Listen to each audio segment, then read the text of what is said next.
and assistance to reopen the Rafah crossing in both directions to prepare for recovery and reconstruction. It has persisted in its decision to embark on a peaceful path to freedom and has not deviated from it. It has conducted difficult reforms while being undermined politically and financially.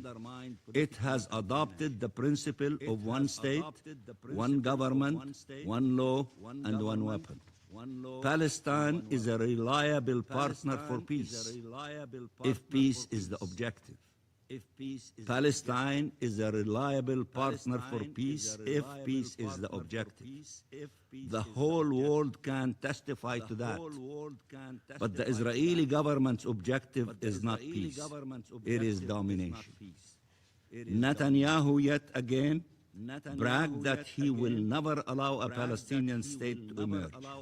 He went further, reaffirming Israel will retain control from the river to the sea, promising eternal occupation, a delusional idea that will continue depriving our region of the prospects and promise of peace. Mr. President, the Palestinian people have an inalienable right to self-determination, including the right to the independence of their state. Any implementation of peace plans must be upheld this right fully and unequivocally, and must preserve the unity and territorial integrity of the West Bank, including East Jerusalem and the Gaza Strip. There must be no administrative or legal, or I should rather say illegal, measures that entrench division and occupation instead of bringing an end to them. Mr. President, the best way to consolidate the ceasefire is to move towards a just peace. This requires the mobilization of the international community as a whole, in charting a clear path away from occupation and war towards shared peace, security and prosperity, as foreseen by the New York Declaration and supported overwhelmingly by the member states of these United Nations.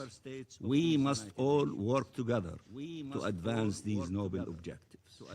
We welcomed the launch of Phase 2 of the ceasefire agreement and the establishment of transitional bodies to help administer Gaza in the transitional period ahead of reunifying the West Bank and Gaza Strip under the Palestinian Authority, as stated by this Council. Palestine must be central to and fully represented in any processes that determines its future. We reiterate our readiness to work with the United States and regional and international partners to ensure respect for the ceasefire agreement in line with international law.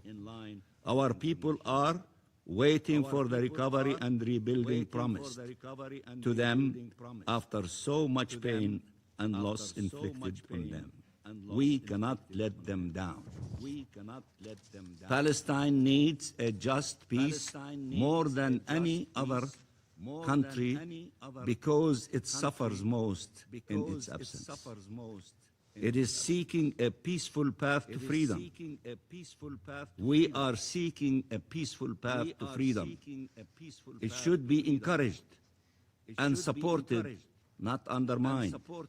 We want our rights, the rights accorded to all nations, nothing more, but also nothing less and nothing else. I repeat, we want our rights, the rights accorded to all nations, nothing more, but also nothing less and nothing else.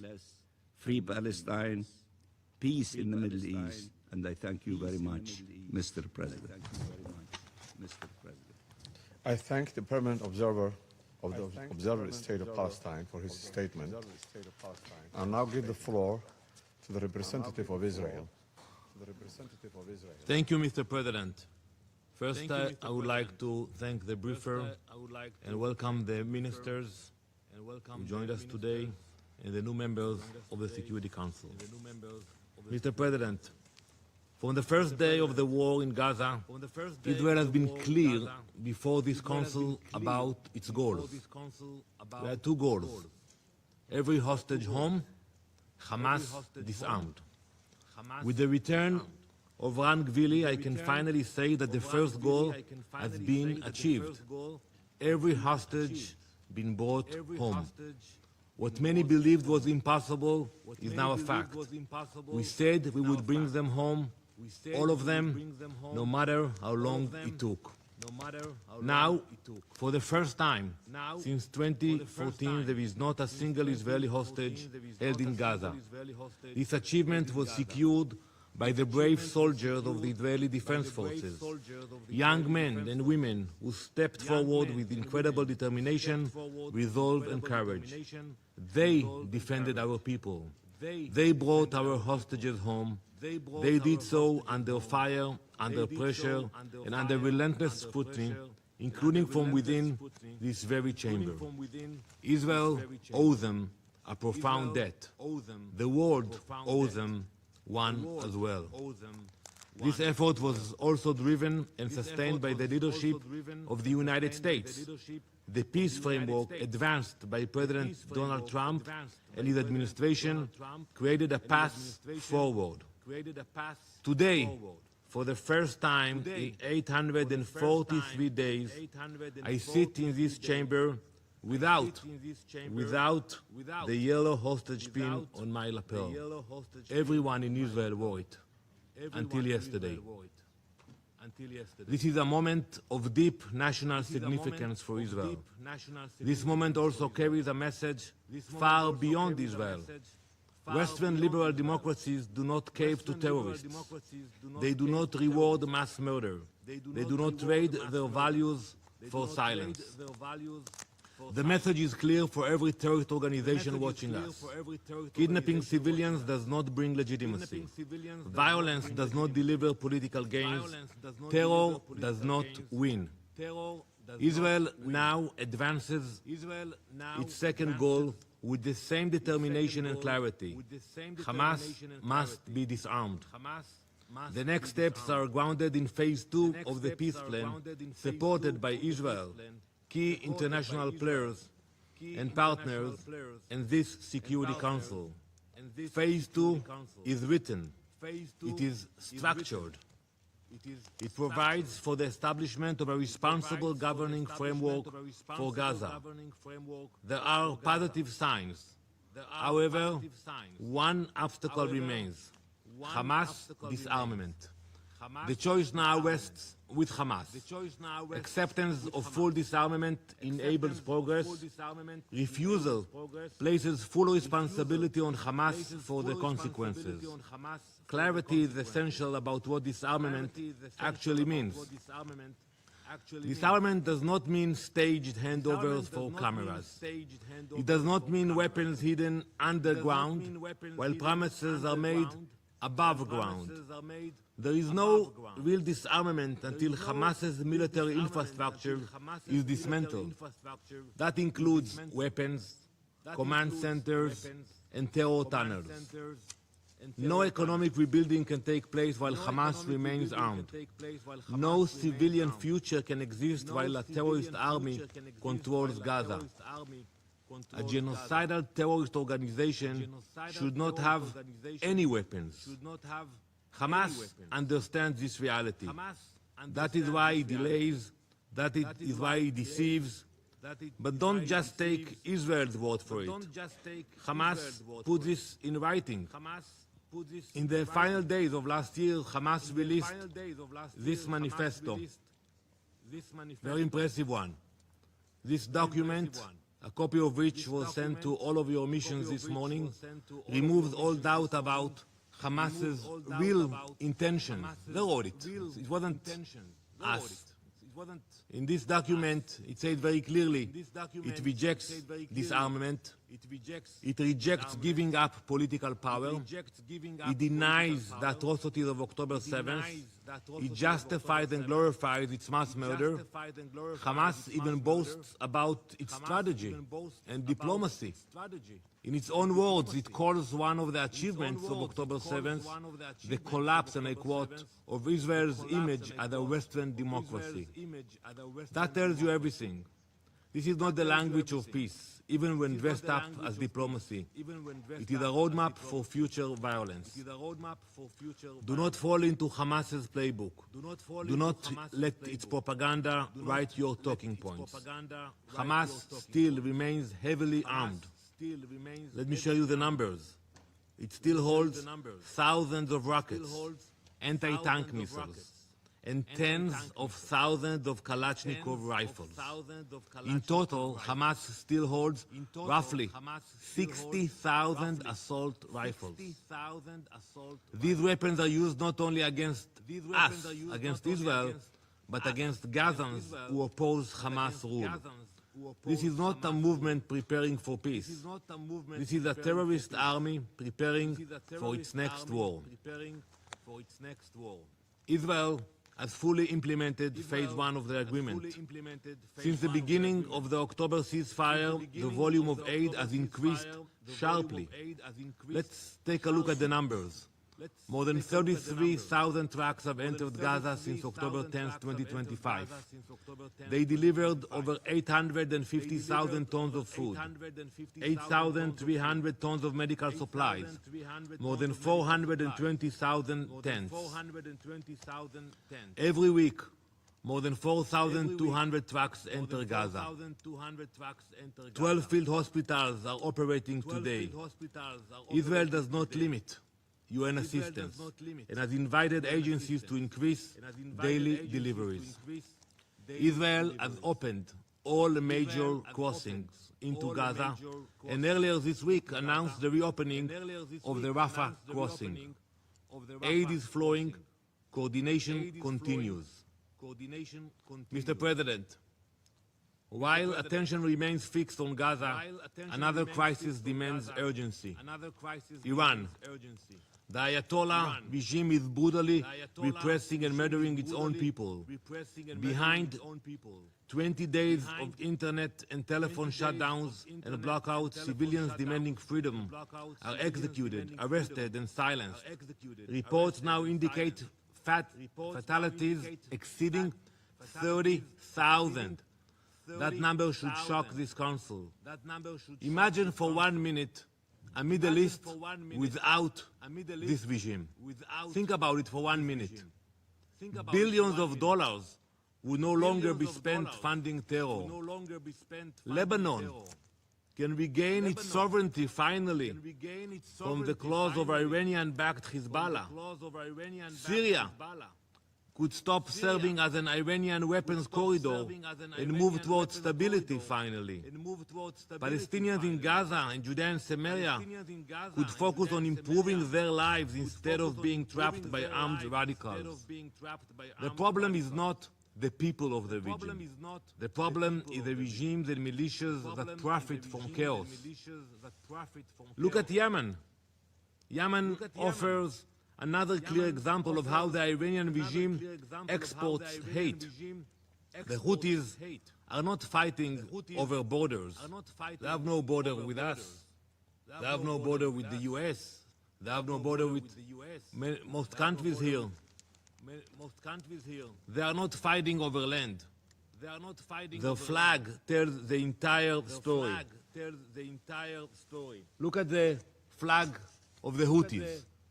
That's what it says in Arabic. Allah Akbar, Al-Maut li-America, Al-Maut li-Israel, Alana al-Yahud, Al-Nasr lil-Islam.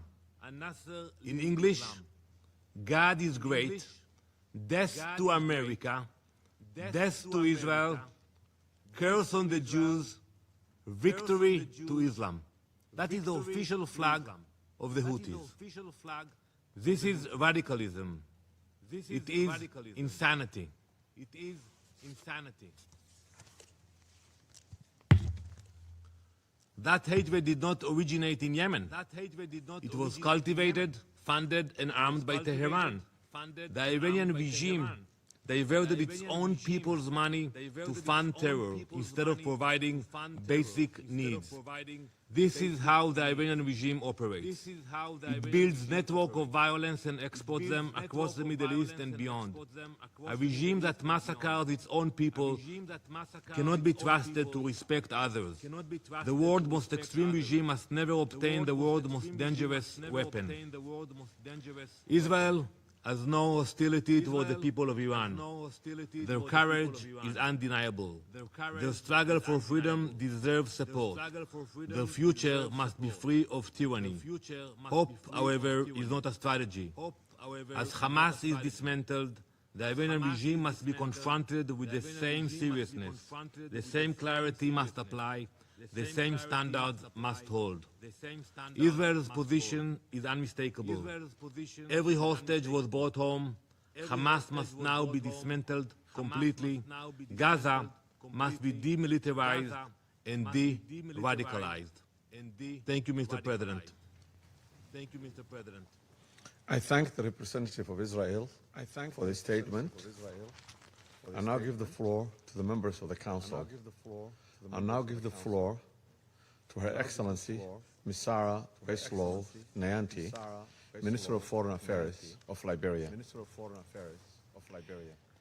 Thank you, Mr. President. And I thank the Somali presidency for convening this high-level debate and the briefers for their insightful interventions. Mr. President, Excellencies, the Middle East is not a distant theater of conflict. It is a central test of whether this Council can still shape outcomes rather than merely cataloging suffering. In the Middle East, we do not confront one crisis. We face a chain reaction of wars, reprisals, and unresolved grievances, each feeding the next. Liberia's own experience reminds us that silencing guns matters, but peace does not come from silence of the guns alone. It comes from choices made early, deliberately, and sustained over time. Mr. President, for millions in the Middle East, war is not an interruption of life. It is life itself. There are people who are born under bombardment, who learn adulthood under occupation or siege, and who will grow old without ever knowing what it means to live without fear. Entire lives, full lives, have been lived inside conflict from the first breath to the last. And nowhere is this tragedy more unforgivable than in the lives of children.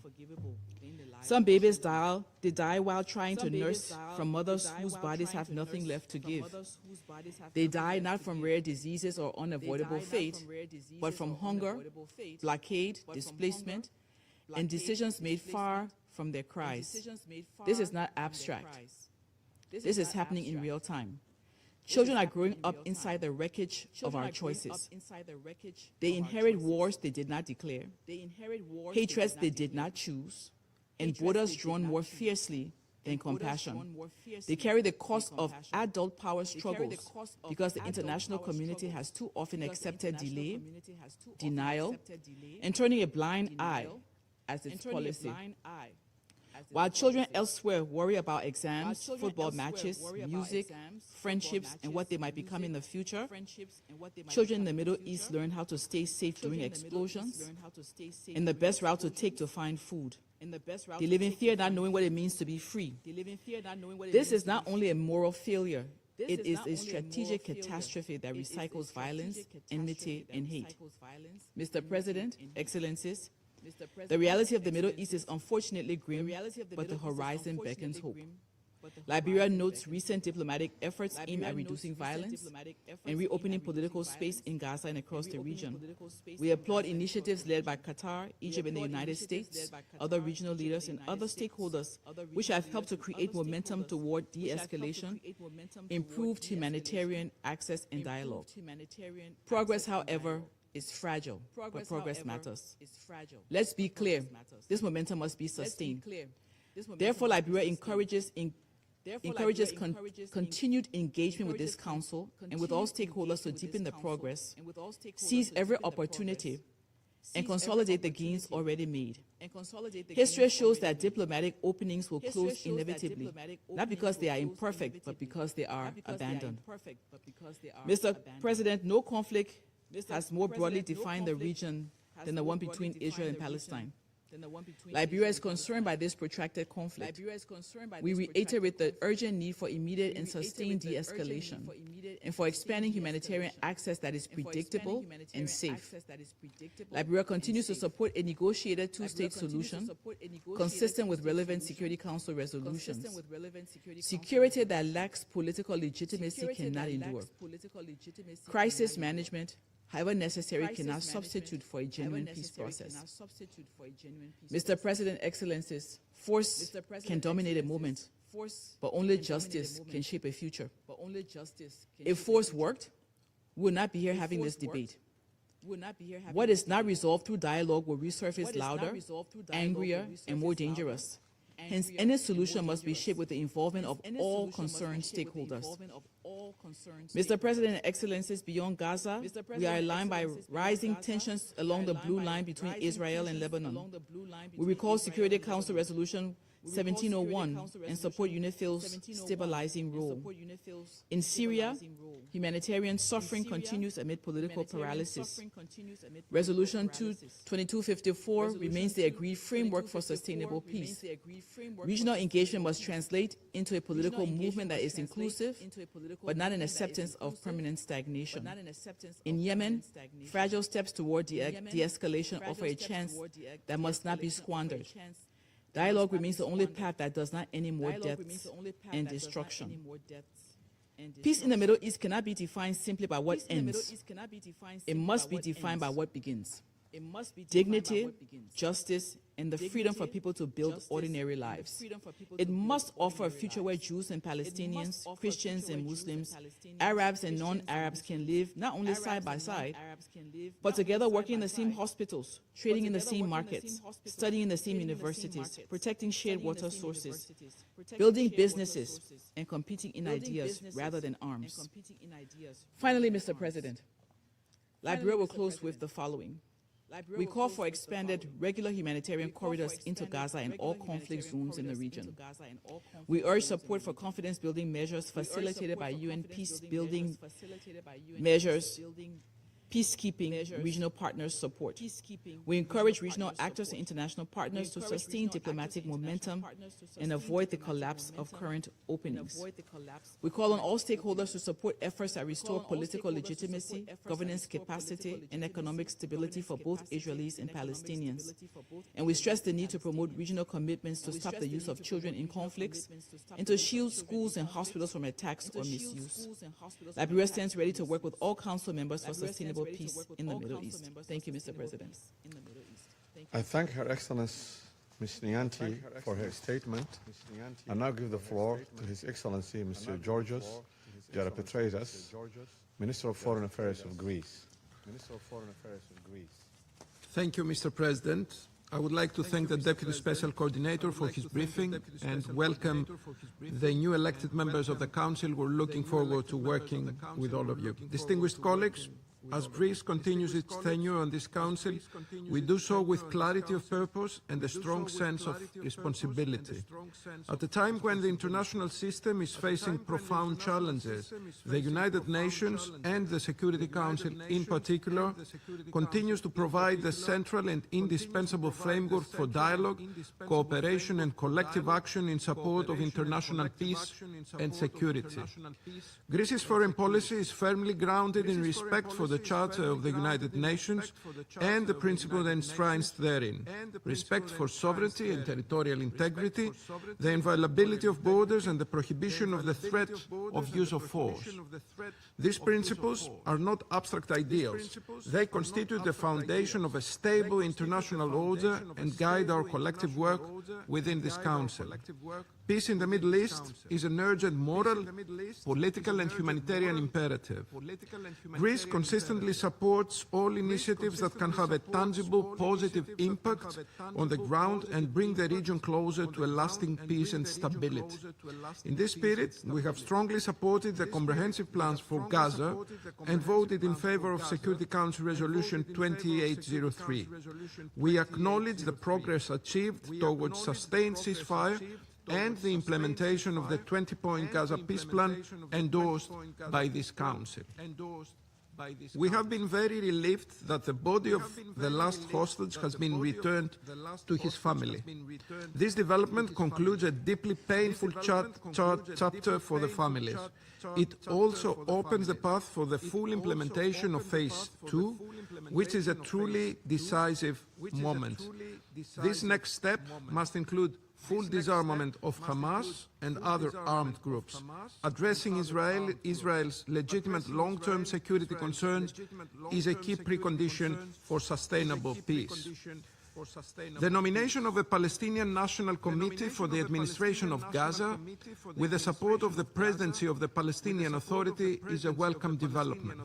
It represents an important step towards legitimate and accountable governance, which is indispensable for stability, reconstruction, and long-term peace. The future reconstruction of Gaza must be credible, coordinated, and firmly anchored in legitimate governance structures and embedded in a broader political and credible political horizon. Gaza and the West Bank is a single, indivisible territorial unit for a future Palestinian state. The path forward is clear: a credible political process leading to a two-state solution, allowing Palestinians and Israelis to live side by side in peace and security. Greece stands ready to contribute actively and responsibly to the peace process, including through the scaling up of humanitarian assistance and the development aid in the West Bank. It continues to provide treatment to children from Gaza in Greek hospitals. We are also actively contributing to efforts aimed at stabilizing security conditions in Gaza, including through our participation in the Civil Military Coordination Center. Overall, our objective is clear: to help prepare the ground for the day after in Gaza, in close cooperation with the Palestinian National Committee and the Palestinian Authority, as well as with key regional partners such as Egypt. Peace requires the protection of civilians. Today, despite significant progress on the delivery of food and other goods, the humanitarian situation in Gaza remains difficult.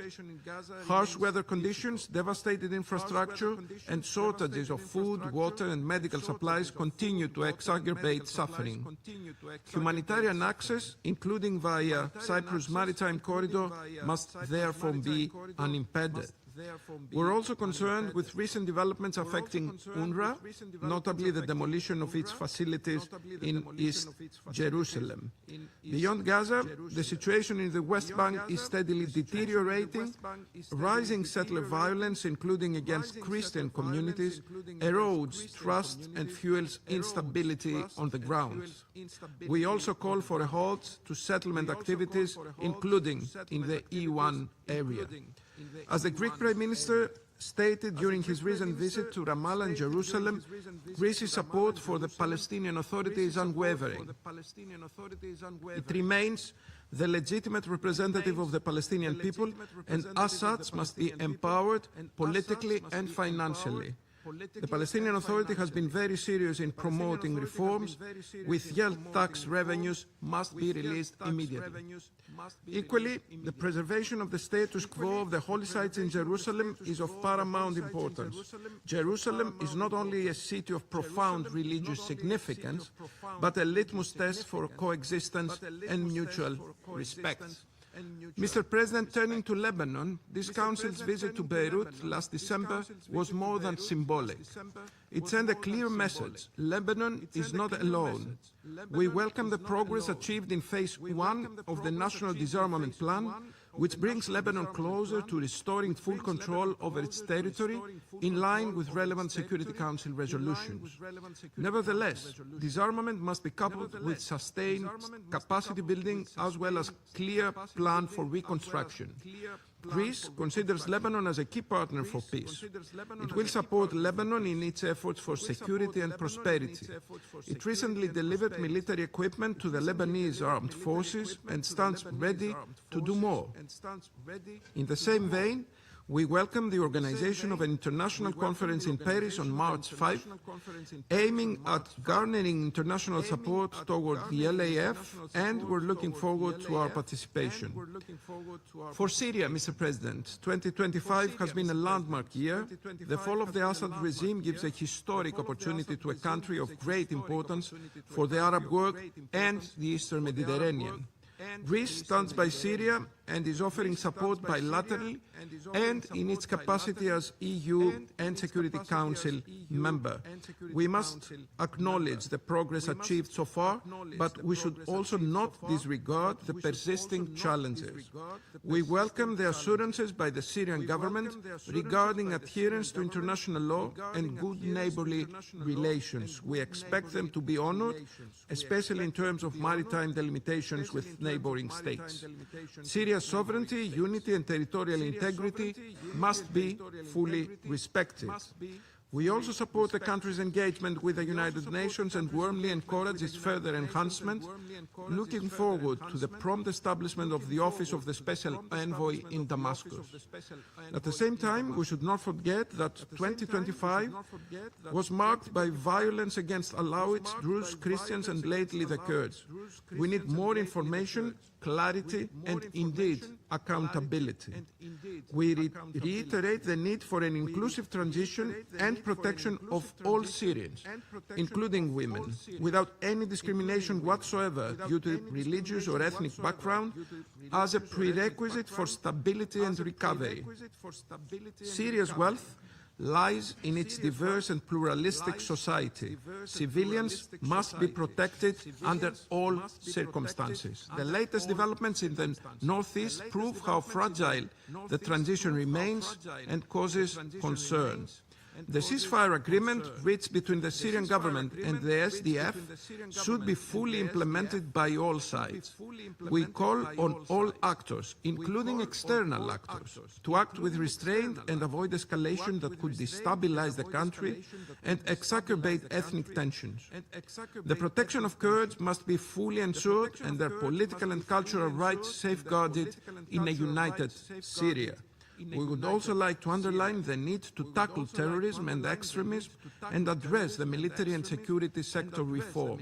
In particular, the fight against Daesh, ISIS should continue and detainees camps must be fully safeguarded.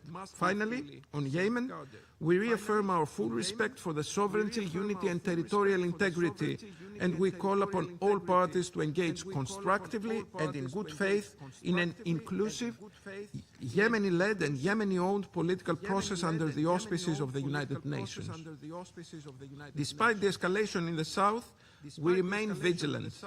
While the situation in the Red Sea is becoming more complicated, we reiterate the importance of maritime security and freedom of navigation. The Red Sea constitutes a vital waterway for the region and the world, and the Houthis continue to pose a serious threat in this regard.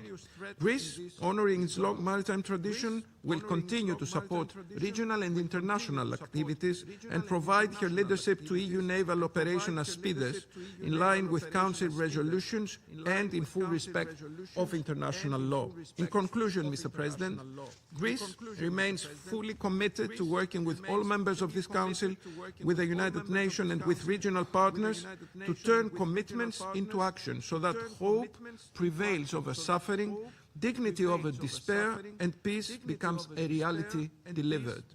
As a country of the Eastern Mediterranean, Greece is deeply conscious of the direct impact that instability in the region has on international peace and security. This awareness, together with our long-standing commitment to multilateralism and international law, underpins our readiness to act as a constructive and reliable partner in efforts to promote dialogue, de-escalation, and lasting peace. I thank you. and lasting peace.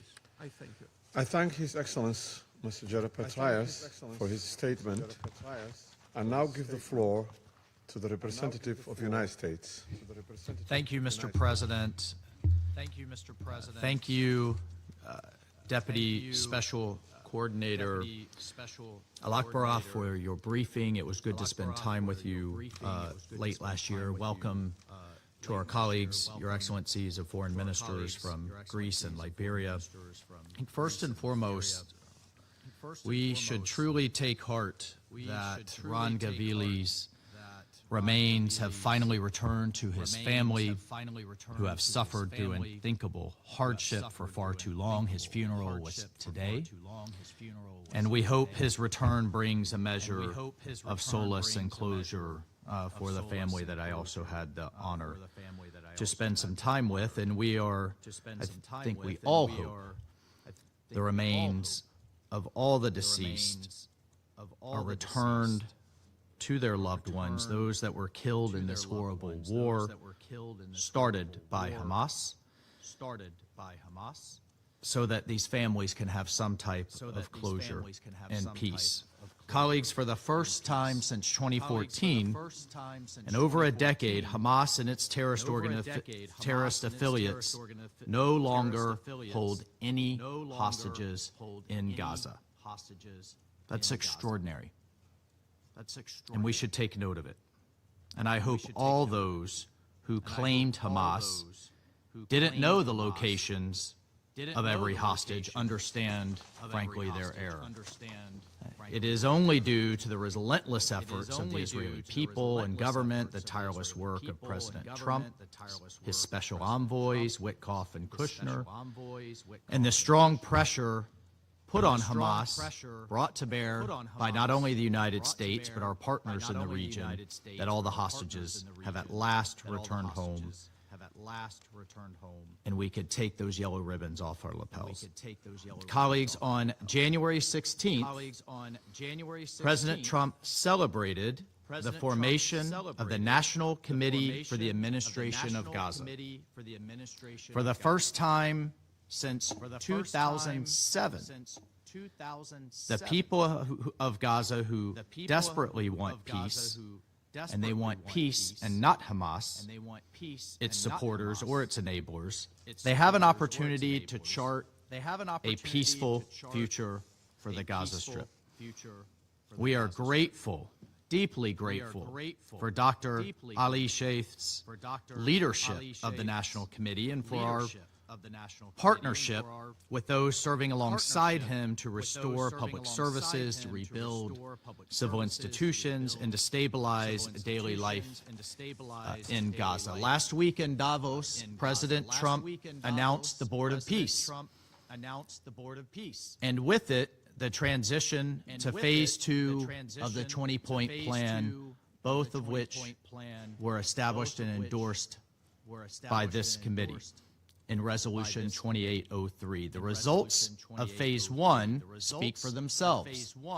A ceasefire that the entire world were begging for and demanding. Humanitarian aid that was so desperately needed.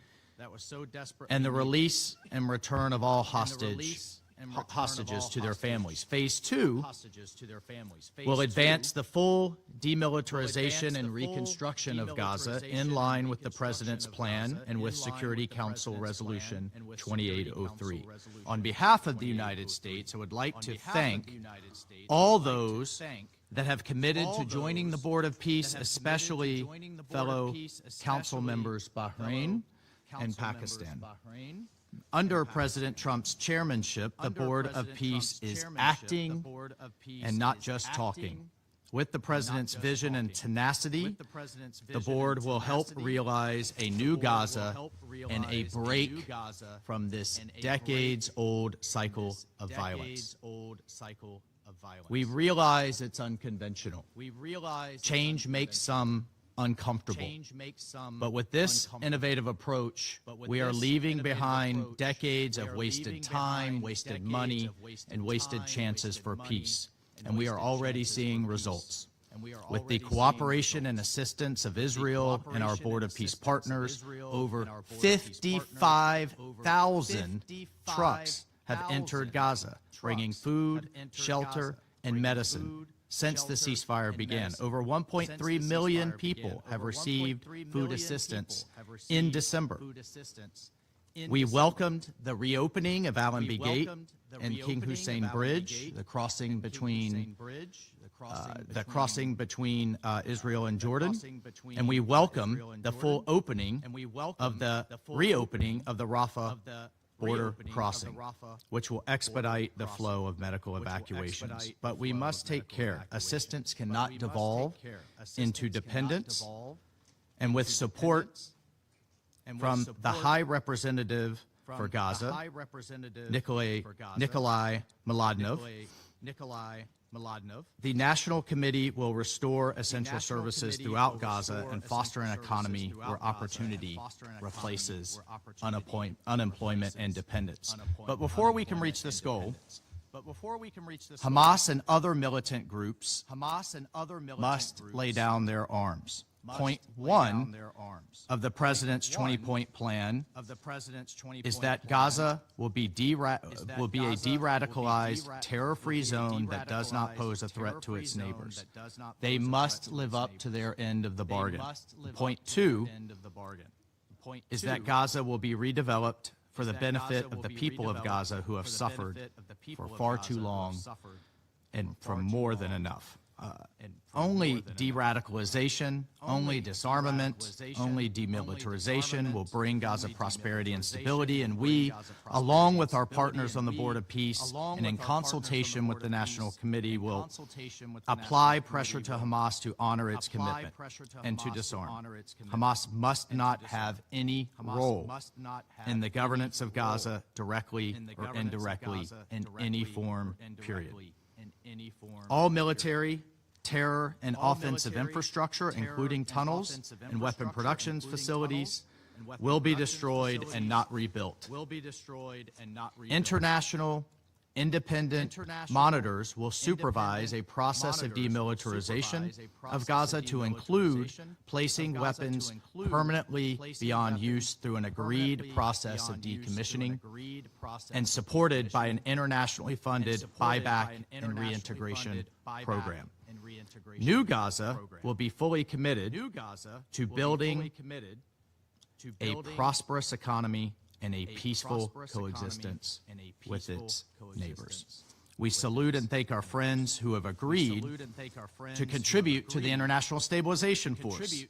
Under the leadership of Major General Jasper Jeffers of the United States Army, the ISF will begin to establish control and stability so that the Israeli Defense Forces can withdraw from Gaza based on standards, milestones, and timeframes linked to demilitarization.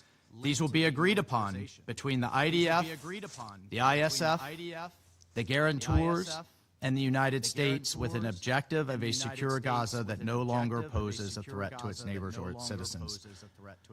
Colleagues, the United States remains fully committed to working in close partnership with Israel, with key Arab and Muslim majority nations, and with the international community to bring the peace, the prosperity, and the security and dignity to the region that its people deserve. I thank you, Mr. President.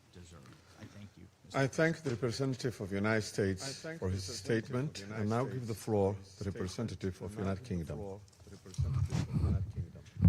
Thank you, President.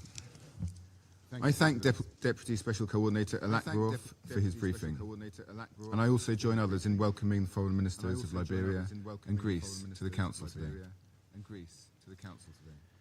This week brought the long-awaited return of the final remaining hostage in Gaza, Rangvili, killed while defending families at Kibbutz Alumim during the brutal Hamas attack on October the 7th. As my Foreign Secretary said, our thoughts are with Rand's family as they now finally lay him to rest. The suffering of October the 7th and the devastating conflict that followed serve as a powerful reminder of the importance of our collective efforts to secure lasting peace in the Middle East. I will make 3 points. First, we welcome the announcement of the Palestinian National Committee for the Administration of Gaza, an important step in implementing the peace plan and putting Palestinians at the heart of efforts to recover and rebuild. We call for the swift implementation of Phase 2 of the peace plan as set out in Security Council Resolution 2803, including the withdrawal of Israeli forces, the decommissioning of Hamas's weapons, the deployment of the ISF, and a clear timeline for transition of governance from the Board of Peace to a reformed Palestinian Authority. Hamas can have no role in the future governance of Gaza.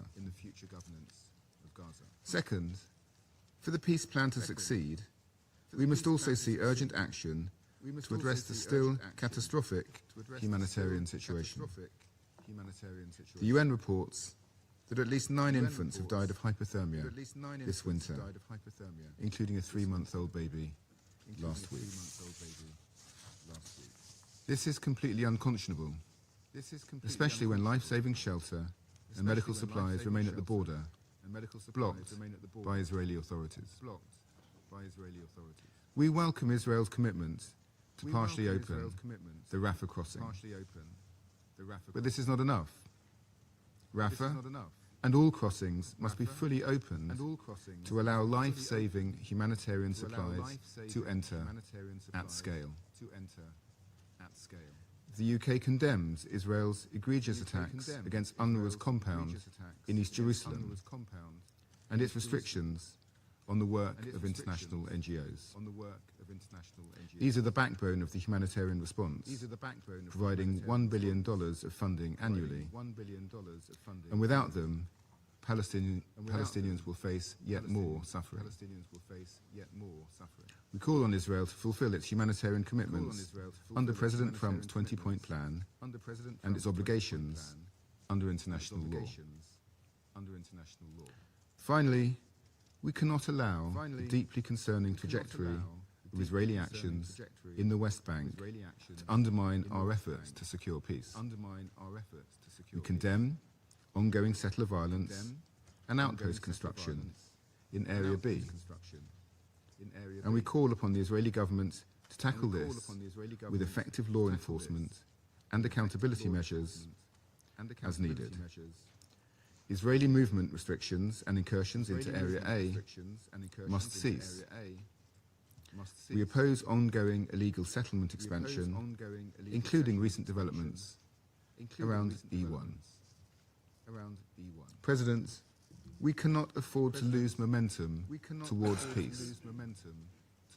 The UK remains committed to supporting swift implementation of Resolution 2803 and to forging a new future built upon a two-state solution with Israelis and Palestinians living in peace, security and dignity. I thank you. I thank the representative of the United Kingdom for his statement, and now give the floor to the representative of China. Thank you, President. I thank Deputy Special Coordinator Alak Barov for the briefing. The Middle East, the cradle of human civilization, has long suffered the scourge of war and displacement, making it the region that has the most hotspot issues in the world. Today, the Middle East once again stands at a historic crossroads with sensitive and fragile security situations and overlapping conflicts. The question of Palestine remains at the heart of the issue of the Middle East. The international community should further build consensus to promote a comprehensive, just, and lasting solution to the Palestinian question at an early date. First, priority should be given to the maintenance of peace and stability and the immediate cessation of all violent conflicts. We welcome the return of all hostages or their remains to Israel. Over 3 months have passed since the first phase ceasefire agreement in Gaza was reached. However, military strikes are still ongoing, and civilian casualties continue to rise. The situation in the West Bank remains tense, where the occupying power continues to expand settlements and condone settler violence. China calls on all parties, in particular Israel, to fully comply with the ceasefire agreement and work towards a comprehensive and lasting ceasefire in Gaza. Israel should immediately halt settlement activities and curb settler violence. Second, it is crucial to alleviate civilian suffering and ensure unhindered humanitarian access to occupied territory. The humanitarian situation in Gaza remains dire, with restricted access for humanitarian assistance. We urge Israel to fulfill its obligations under international humanitarian law, open all border crossings, lift restrictions on humanitarian access, and cease its suppression of humanitarian agencies. Recently, UNRWA premises in East Jerusalem were forcibly demolished and set on fire. China expresses grave concern over this development. Israel has an obligation to ensure the privileges and immunities of UNRWA and its normal operations. Third, in line with the two-state solution, post-conflict arrangements in Gaza should be advanced in a prudent and orderly manner. Gaza is the homeland of the Palestinian people, and its post-conflict arrangements are crucial to the political settlement of the Palestinian question. Any arrangements concerning Gaza's future should adhere to the principle of Palestinians governing Palestine, respect the will of the Palestinian people, accommodate the legitimate concerns of Middle Eastern countries, and be aligned with the two-state solution. China will continue to support Palestine's leading role in post-conflict governance in Gaza. The Security Council bears primary responsibility for the maintenance of international peace and security. As such, it should continue to closely follow the situation in Gaza and its post-conflict arrangements and play its due role in this regard. President, the current situation in Iran has drawn widespread attention. As the shadow of war looms large, tensions are rising in the Middle East. Iran is an independent sovereign state, and its own affairs should be decided independently by the Iranian people themselves. China hopes to see and supports stability in Iran and supports upholding its sovereignty, security, and territorial integrity. The use of force cannot solve problems. Any military adventurism will only push the region into an abyss of unpredictability. We call on all parties to abide by the purposes and principles of the UN Charter, oppose interference in other countries' internal affairs, and reject the threat or use of force in international relations. China hopes that the United States and other relevant parties will heed the call of the international community and regional countries, do more things that are conducive to peace and stability in the Middle East, and avoid exacerbating tensions and adding fuel to the fire. President, the Middle East belongs to the people in the region. It is not a wrestling ground for major power rivalry, nor should it become a victim of a geopolitical contest of countries outside the region. China stands ready to work with the international community to respect the choice independently made by the people in the region, take seriously the legitimate concerns of regional countries, and jointly play a constructive role in promoting peace and stability in the Middle East. Thank you, President. I thank the representative of China for his statement, and now give the floor to the representative of France. Thank you, Mr. President. I would like to begin by thanking the Deputy Special Coordinator for the Middle East Peace Process, Mr. Ramiz Al-Akbarov, for his briefing. I would also like to welcome Their Excellencies, the Minister for Foreign Affairs of Liberia and the Minister for Foreign Affairs of Greece. And I welcome the presence of our colleagues, permanent representatives of Palestine and Israel, as well as the participation of other countries in this open debate. Mr. President, 100 days after the attainment of a ceasefire in Gaza, thanks to the efforts of the United States, Egypt, Turkey and Qatar, that we welcome, the humanitarian emergency persists. The response to the immense needs of the population remains largely insufficient. It is urgent that Israel remove all obstacles to humanitarian access. The United Nations and NGOs must be able to operate independently and impartially throughout Gaza in accordance with international humanitarian law. We ask for an end to the deregistration of dozens of international NGOs, including many French ones. Secondly, the increasing pressure on UNRWA, which has resulted notably in the demolition of its headquarters in Jerusalem in violation of the privileges and immunities of the United Nations. Thirdly, excessive restrictions on goods, including so-called dual-use items. And finally, fourthly, the persistent closure of certain crossing points. In this regard, the Rafah crossing point must be fully opened in both directions in accordance with the peace plan. Mr. President, France pays tribute to Ran Gvili, the last Israeli hostage held by Hamas, whose remains were able to be repatriated to Israel, and extends its condolences to his family and his loved ones.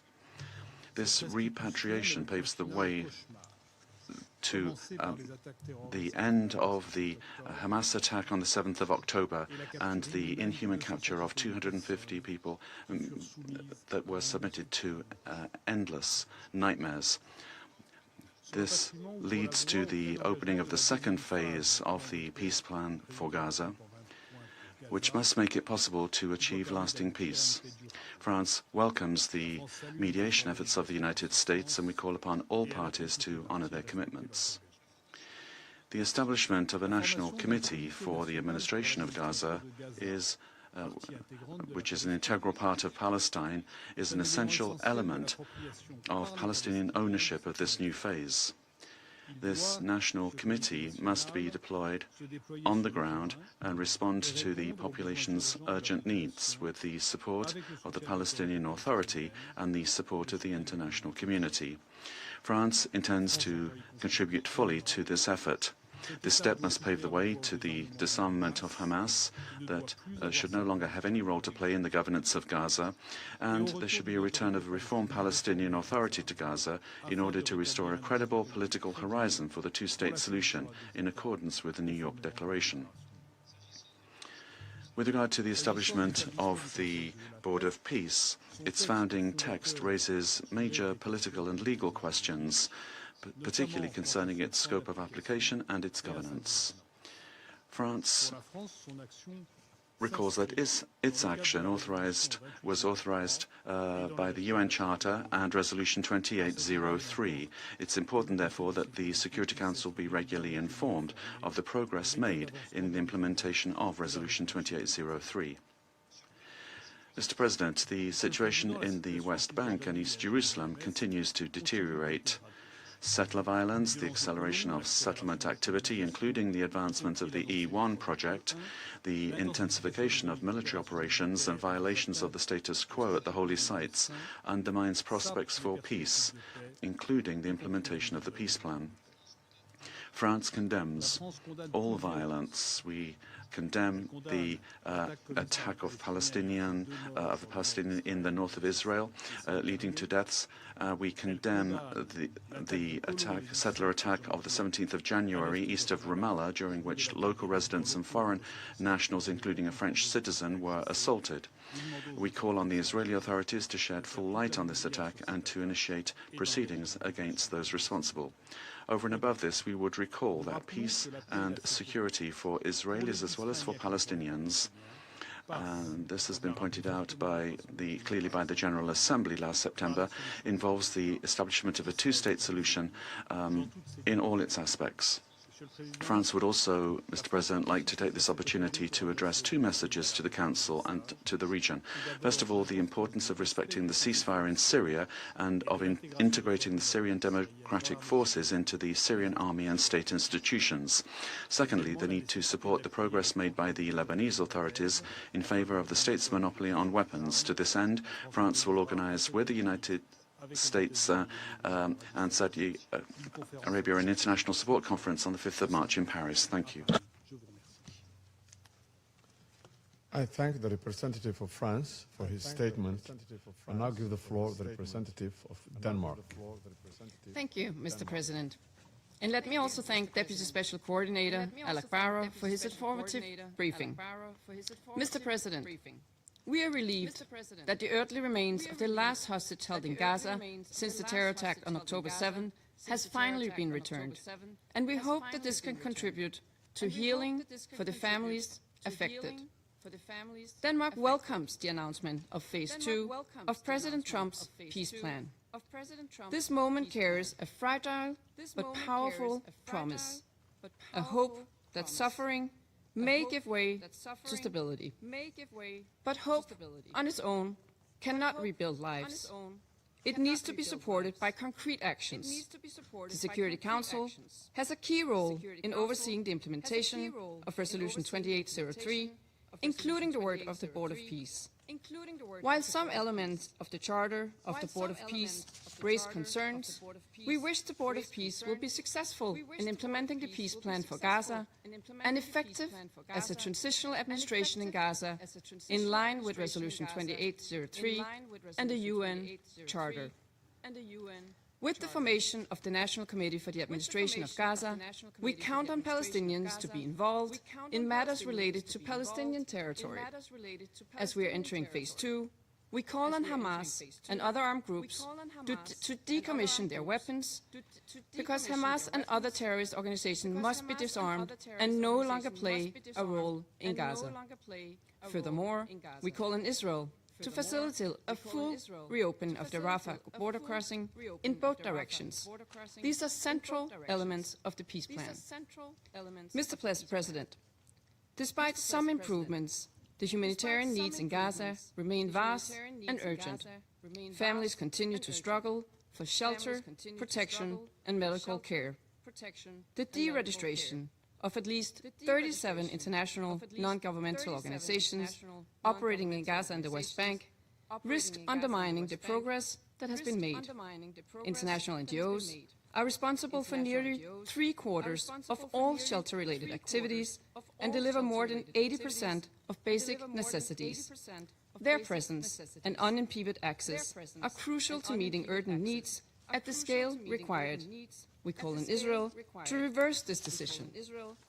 We also urge Israel to urgently allow for unrestricted access of aid, including dual-use items. As specified in Resolution 2803, this Council has underscored the importance of full resumption of humanitarian aid in a manner consistent with the humanitarian principles. Humanitarian assistance must never be obstructed. It is not a bargaining chip. It is a lifeline for the civilian population. The health system must also be restored, and patients in need of specialized care must be able to be transferred for treatment, especially to the West Bank, including East Jerusalem, through the medical corridor in place before October 7, 2023. The UN-led humanitarian system remains best placed to undertake the monumental task of getting aid into those in need. United Nations agencies, working hand-in-hand with international NGOs, form the backbone of life-saving assistance and recovery in Gaza. In this regard, we echo the Secretary-General's deep concern over Israel's adoption of legislation in December 2025 to cease UNRWA operations. These laws must be repealed without delay. Israel's demolition of an UNRWA compound in East Jerusalem last week is unacceptable and a violation of the UN's privileges and immunities under the UN Charter and international law. The inviolability of UN premises must be upheld, the privileges and immunities of UNRWA personnel respected, and all seized assets returned. As we look to the next stage of the peace plan for Gaza, we must not forget the West Bank, where unprecedented devastating developments are currently unfolding. As we heard from the Deputy Special Coordinator, this includes record numbers of expansions of illegal Israeli settlements, settler violence, intimidation, the seizure of farmland, and destruction of crops with widespread impunity. Families are forced to flee their homes. A recent example was the displacement this week of all 120 families in Ras Ain al-Auja Bedouin community in the Jordan Valley due to the escalating violence by the Israeli settlers. We urge Israel to immediately halt these measures.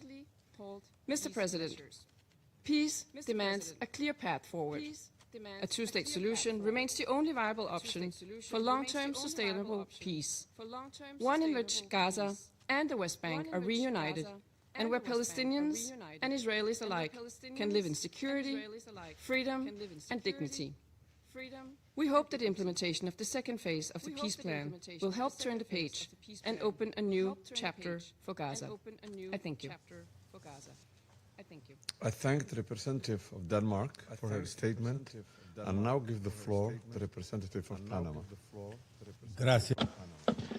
Thank you, Mr. President.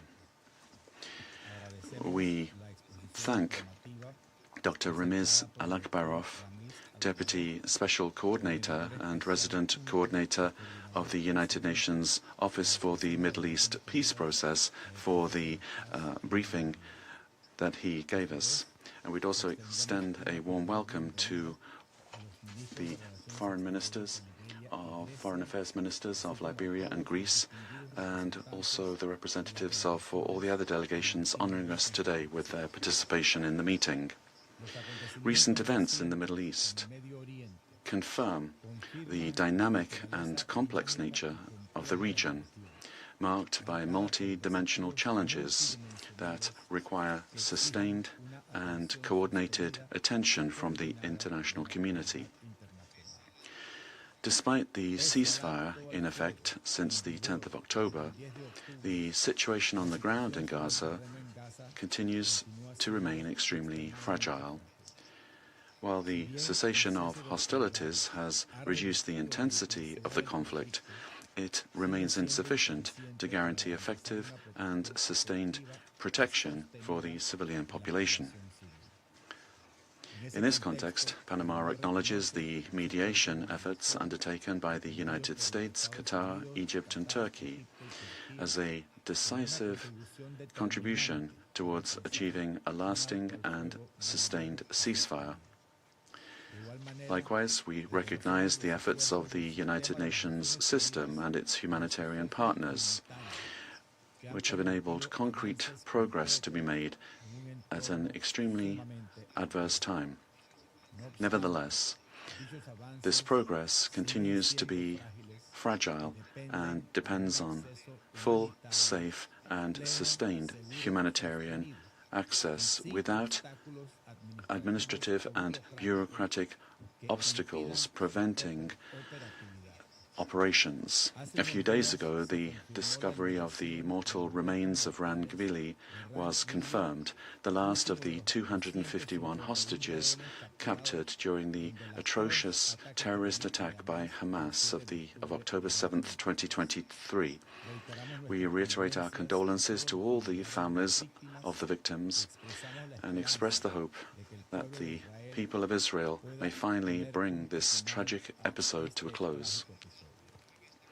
Panama voted in this Council in favor of Resolution 2803 of 2025, convinced of the need to open a political space that would allow for the consolidation of the cessation of hostilities, facilitate humanitarian assistance, and lay the foundations for a phase of stabilization and transition in Gaza. This space provides an opportunity that we cannot afford to lose. We consider that the mechanisms provided for in that resolution, including the implementation of the peace plan and the Board of Peace, must be promoted in a coordinated manner and benefit from effective assistance by the United Nations, particularly by the Security Council, as the primary source of their legitimacy. We express our concern over recent incidents affecting UNRWA facilities, and we reaffirm the principle of the inviolability of United Nations premises, as well as the privileges and immunities of its personnel, which states are obligated to respect. We urge that non-governmental organizations that have accompanied the enormous humanitarian effort despite extreme conditions on the ground be allowed to continue their work unhindered in order to contribute to the successful conclusion of the peace plan. We reaffirm that the only sustainable and humane path is one that allows the peoples of Israel and Palestine to live side by side in peace, security, and dignity, hopefully in the near future. Furthermore, we observe with concern the disproportionate measures adopted by the government of the Islamic Republic of Iran in response to citizen demonstrations intended to express legitimate demands for freedom. Arbitrary detentions, enforced disappearances, restrictions on freedom of assembly, and actions aimed at silencing the families of victims contravene international human rights obligations and reinforce the urgency of giving voice to the Iranian people and opening avenues towards engagement with the international community. With regard to Syria, Panama reaffirms its support for a Syrian-led and Syrian-owned political transition process, emphasizing that lasting peace will only be possible through the inclusive integration of all minorities while respecting national sovereignty and the country's territorial integrity. We value the recent efforts of the interim authorities to prioritize containment and dialogue in Aleppo and its surrounding areas, and we reaffirm the obligation of all parties to comply with the January 19th agreement, respect international humanitarian law, and protect the civilian population. Likewise, Panama underscores that terrorism continues to pose a serious threat to peace and security in the region. We reiterate the need to prevent the reactivation of terrorist groups, to securely manage detention centers, and to ensure the responsible repatriation of foreign fighters. We also maintain particular attention on the situation in southern Yemen, where in recent weeks there has been an increase in tensions and clashes that severely affect security, stability, and the humanitarian conditions of the civilian population. In this context, we reiterate the need to prioritize a genuinely national agenda, and we underscore the central role that the Yemeni people themselves must play in decisions regarding their future and the governance of their country. Similarly, the situation in Lebanon continues to be characterized by high volatility. The visit carried out by this Council in December made it possible to observe the fragility of the current ceasefire, persistent tensions along the southern border, and the challenges associated with the implementation of Resolution 1701 of 2006. Panama reaffirms the importance of preserving stability along the Blue Line, fully respecting the mandate of the United Nations interim force in Lebanon, and strengthening support for the Lebanese armed forces as an essential pillar of the country's sovereignty and territorial integrity. We also recognize the women who, throughout the Middle East, from civil society and the political spaces they manage to occupy, are opening paths towards equality and justice, reminding us that there can be no peace or development without their full, safe, and meaningful participation. Mr. President, the future of the Middle East cannot be built behind the backs of its peoples. Neither models imposed from the outside nor the intransigence of political actors without legitimacy or popular support offer solutions to the complex challenges facing the region. The region's stability and its contribution to international peace and security will be the result of the sum of actions, which, though they may seem small, reflect the sacrifice of women and men who save lives, feed the most vulnerable, educate children, and choose peace over violence every day, bearing witness to the fact that the best future is one that is built on respect for difference. Thank you very much. I thank the representative of Panama for his statement, and now give the floor to the representative of the Russian Federation. Mr. President, we thank the UN Deputy Special Coordinator for the Middle East Peace Process, Ramiz Al-Akbarov, for the briefing on the state of affairs in the region. The dynamics of the situation of recent days in the area of the Palestinian-Israeli conflict does give us grounds for cautious optimism and does give us hope for a definitive transition from the logic of confrontation and violence to diplomacy and economic revival. We welcome the return to Israel of the body of the last hostage, Ron Gvili. This became possible thanks to the transfer of information on his whereabouts by the Palestinians. The wounds inflicted on the Israeli nation on the 7th of October 2023 may still be fresh, but we do hope that this symbolic event, which marked the final reunification of all families with their loved ones, will lay a solid foundation for restoring relations between the two peoples. At the same time, should we under no circumstances forget about the Palestinians who lost loved ones or were separated from their relatives? In addition to more than 70,000 who died during the conflict, since the cessation of fire in October 2025, 710 bodies have been dug out from under the rubble of Gaza and thousands remain there. And finding of each of them has no less significance for the Palestinian people and for the cause of reconciliation. We note the long-awaited start of the second phase of President Plan's peace plan, which the American side announced on 14th January. The launch of the work of transitional structures in the enclave, first and foremost, the National Committee on the Administration of Gaza, headed by the experienced PEA civil servant Ali Shahs, lays the foundation for restoring the sector. We are convinced that success in implementing the peace initiative is only possible provided there is strict respect for the interests and rights of the Palestinian people, and also provided there is close coordination of the temporary structures with the PA. We emphasize that it's inadmissible to have any plans for the forced relocation of the Gazans, no matter what plausible pretext they may be furnished with. We expect in the foreseeable future the restoration of the administrative, political, and economic unity of Gaza and the West Bank, including East Jerusalem, within the framework of the Palestinian state within the 1967 borders.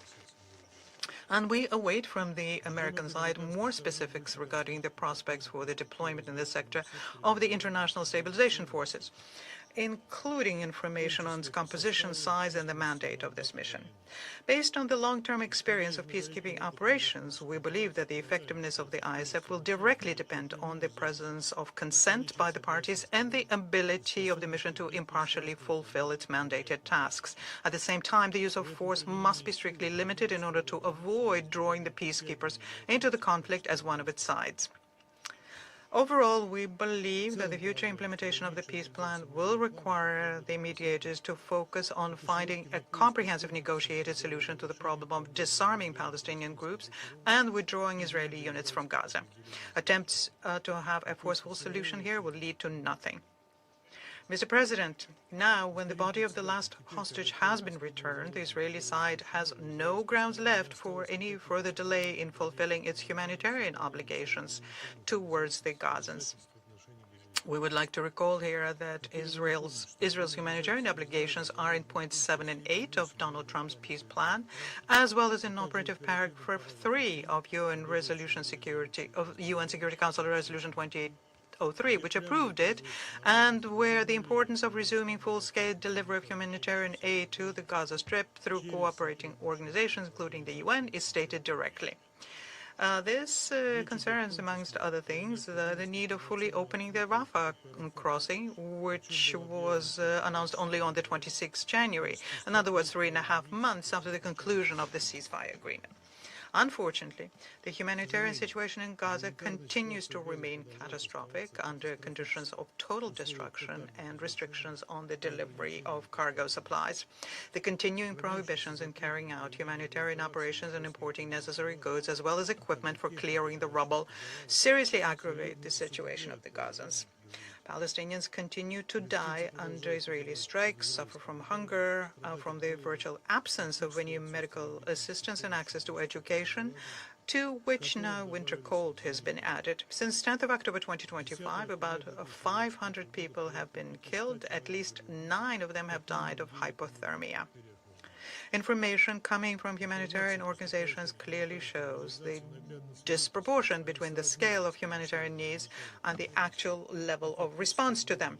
Moreover, there is serious concern about the trend towards further diminishing of humanitarian activity, including through the introduction by Israel of additional requirements for the registration of humanitarian NGOs.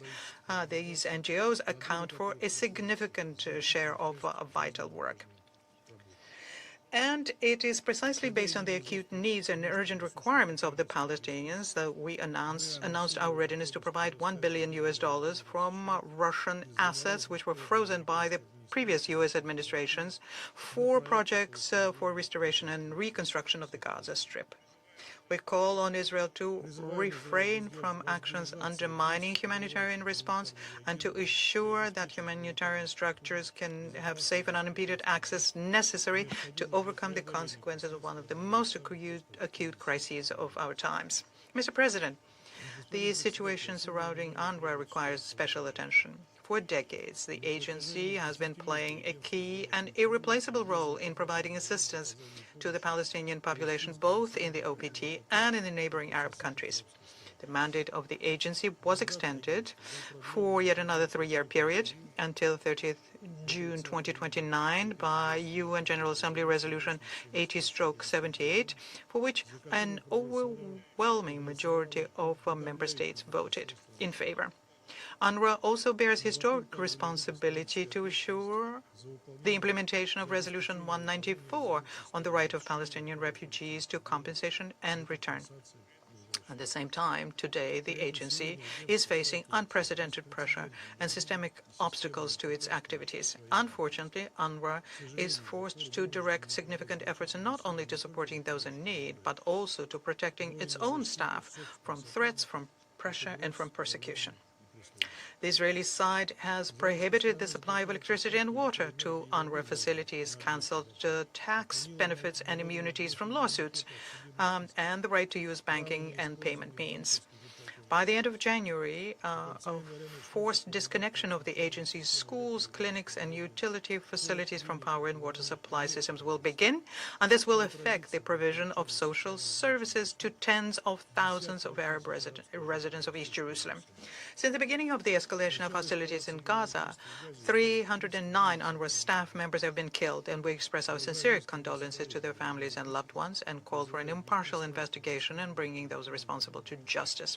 We note the recent statement made by the UN Secretary General with strong condemnation of Israel's anti-UNRWA course, including the demolition on the 20th January of the agency's headquarters, and we express concern over such unprecedented steps.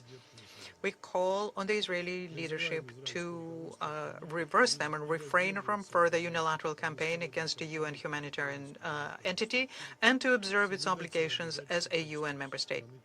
We recall the option contained in Secretary General's letter dated 8th of January regarding the referral of the issue to the International Court of Justice in case it's impossible to resolve the differences under the 1946 Convention of Privileges and Immunities of the UN bilaterally. Now, regarding Jerusalem, we note our commitment to Security Council resolutions 476 and 478 about its occupied status and on the non-recognition of Israelis' actions extending its sovereignty to the city. Mr. President, the position of our country in the Palestinian-Israeli settlement is principles and not subject to political changes. We reaffirm our support to the two-state formula and a just solution to the Palestinian problem on a universally recognized international legal basis, without which it is impossible to achieve genuine peace and lasting security in the Middle East. I thank you.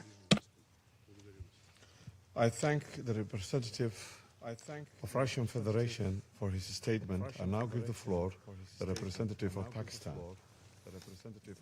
Thank you, Mr. President. We also join colleagues in thanking Deputy Special Coordinator for the Middle East Peace Process, Mr. Ramiz Al-Akbarov, for his comprehensive briefing. We welcome UN's continued commitment to remain engaged on the Palestinian question in all its aspects. Pakistan welcomes the convening of this open debate at a time when cautious diplomatic progress coexists with serious humanitarian situation and continued violations on ground in Gaza and the rest of the occupied Palestinian territory. Mr. President, the unresolved Palestinian question is at the core of instability in the Middle East. Palestinian people have endured decades of illegal occupation, marked by dispossession, brutal repression, and the denial of their inalienable rights, including the right to self-determination.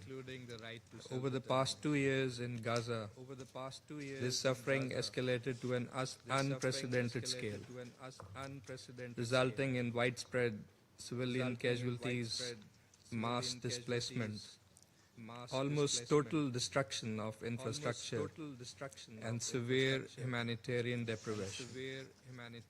Against this backdrop, the international community sought to re-anchor efforts towards diplomacy and a credible political pathway towards peace.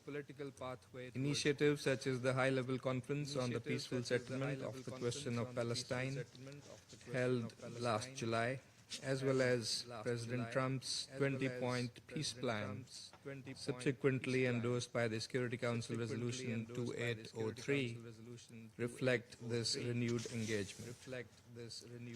In line with Resolution 2803, the commencement of the second phase of the peace plan, including the establishment of the National Committee for the Administration of Gaza and the establishment of the Board of Peace and executive committees, are important steps.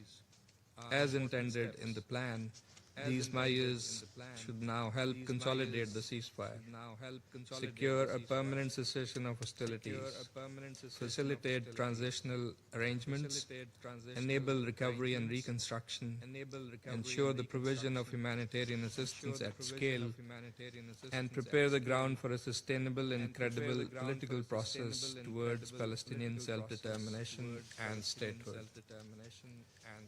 However, we are deeply concerned that the fragile situation in Gaza remains under constant strain. Ceasefire violations continue unabated and civilian lives remain at risk. Increased pressure on international humanitarian organizations, including deregistration measures and restrictions on humanitarian operations, are impeding assistance and protection for the most vulnerable. We strongly condemn Israel's continued attacks on the UN premises and UNRWA, including the recent demolition of UN compound in the Sheikh Jarrah neighborhood of occupied East Jerusalem. Such actions undermine the stabilization efforts and threaten the limited progress achieved so far. UNRWA's operations remain essential and must be safeguarded. President, Pakistan, together with other Arab and Islamic countries in the Group of Eight, has joined the Board of Peace in support of its mandate as endorsed by the Security Council Resolution 2803. In a joint statement, the foreign ministers of the group reiterated their support for the peace efforts led by President Donald Trump and reaffirmed their commitment to implementing the mission of the Peace Board as a transitional administration as set out in Comprehensive Plan to End the Gaza Conflict and endorsed by Resolution 2803, aimed at consolidating a permanent ceasefire, supporting the reconstruction of Gaza, and advancing a just and lasting peace grounded in the Palestinian right to self-determination and statehood in accordance with international law thereby paving the way for security and stability for all countries and peoples of the region. To ensure that current initiatives deliver tangible results, Pakistan underscores the following priorities.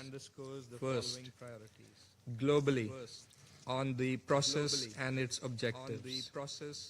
We hope that the Board of Peace, under the framework of Resolution 2803, will lead to concrete steps towards the implementation of a permanent ceasefire, further scaling up of humanitarian aid, reconstruction of Gaza, and realization of the right to self-determination of the people of Palestine through a credible, time-bound political process consistent with international legitimacy and UN resolutions, resulting in an independent, sovereign, and contiguous state of Palestine based on pre-1967 borders with Al-Quds Al-Sharif as its capital.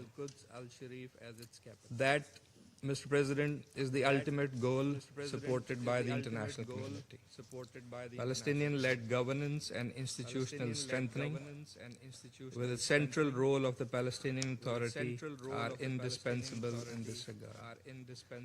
Second, and specifically on ceasefire, full respect for the ceasefire must be ensured with a view to a permanent cessation of hostilities. Any military escalation, unilateral measures or provocations must be strongly countered as they jeopardize civilian protection and undermine confidence building.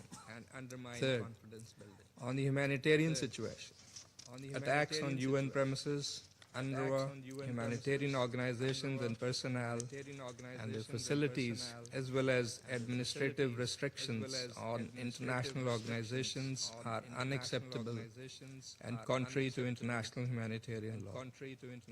Full, safe, sustained, and unimpeded humanitarian assistance at scale must be ensured.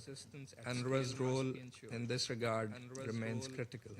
Fourth, recovery and reconstruction. That should begin without delay, with no annexation, forced displacement, or alteration of the territorial unity of the occupied Palestinian territory. The contiguity of Gaza and the West Bank is indispensable for the viability of the Palestinian state. Fifth, illegal settlement activity, settler violence, and attempts to alter the demographic, legal, or historical character of the occupied territory, including the holy sites, must cease immediately. Israel, the occupying power, must also be compelled to immediately halt its illegal and destabilizing actions in Syria and Lebanon in violation of their sovereignty and territorial integrity and the relevant Security Council resolutions. Israel must completely vacate all occupied Arab territories. Sixth, accountability is indispensable. For without justice and respect for international law, there can be no durable peace. Finally, the political horizon. A credible, irreversible, and time-bound process culminating in the realization of Palestinian statehood in accordance with international legitimacy. All diplomatic initiatives, including President Trump's Gaza peace plan, a high-level conference on the peaceful settlement of the question of Palestine, and the Global Alliance for the Two-State Solution must reinforce one another through coordinated and concrete implementation. The international community, particularly this Council, bears the responsibility to translate renewed engagement into measurable change on the ground for the betterment of the Palestinian people. Pakistan's solidarity with the Palestinian people remains firm and unwavering. We stand ready to work with members of the Council, regional and international partners, and the United States to advance a just and lasting solution to the Palestinian question and a comprehensive peace in the Middle East. I thank you. I thank the representative of Pakistan for his statement, and now give the floor to the representative of Kingdom of Bahrain. Thank you, Mr. President. At the outset, I'd like to express our gratitude to Your Excellency and the delegation of the Federal Republic of Somalia, and we congratulate you on your presidency of the Security Council this month. We thank Mr. Ramez Akbarov, the Deputy Peace Process Coordinator, for his briefing. We welcome the foreign ministers of Greece and Liberia with us today, and I welcome all of those taking part in this meeting. Mr. President, the Kingdom of Bahrain and the peoples of the Middle East and the entire world look forward to putting an end to the Palestinian-Israeli conflict, which has lasted for nearly 80 years and has inflicted heavy and irreparable losses in lives, property, capabilities, and infrastructure in the region. A conflict that has deprived successive generations of the opportunity to live in security, stability, freedom, and dignity in the absence of a just and lasting solution to the question of Palestine. The Kingdom of Bahrain firmly believes in the need for a discourse of peace and hope to prevail in the region, and to provide a secure, stable, and sustainable environment to fulfill the rights of the brotherly Palestinian people to self-determination and the establishment of a sovereign and independent state side by side with the State of Israel, and in a manner that contributes to the promotion of peace, security, and prosperity that benefits all the peoples of the region and safeguards all international interests. This is done through using peaceful solutions to put an end through negotiation and through dialogue and diplomatic efforts. This meeting coincides with the commemoration of the International Day for Peaceful Coexistence, which my country, the Kingdom of Bahrain, initiated as a proposal to the United Nations. And this was based on our belief that the consolidation of a culture of dialogue and mutual respect and tolerance and coexistence among peoples is an indispensable basis for achieving a just and sustainable peace, especially in the region, a region that has long suffered from conflicts and struggles such as the Middle East. The Kingdom of Bahrain commends the positive initiatives that pave the way towards achieving a just, comprehensive, and lasting peace in the region. And we reiterate that we welcome the announcement of the start of the second phase of the comprehensive plan to end the conflict in Gaza under the auspices of His Excellency, U.S. President Donald Trump. We welcome the formation of the Palestinian National Committee for the Administration of the Gaza Strip as an interim transitional body.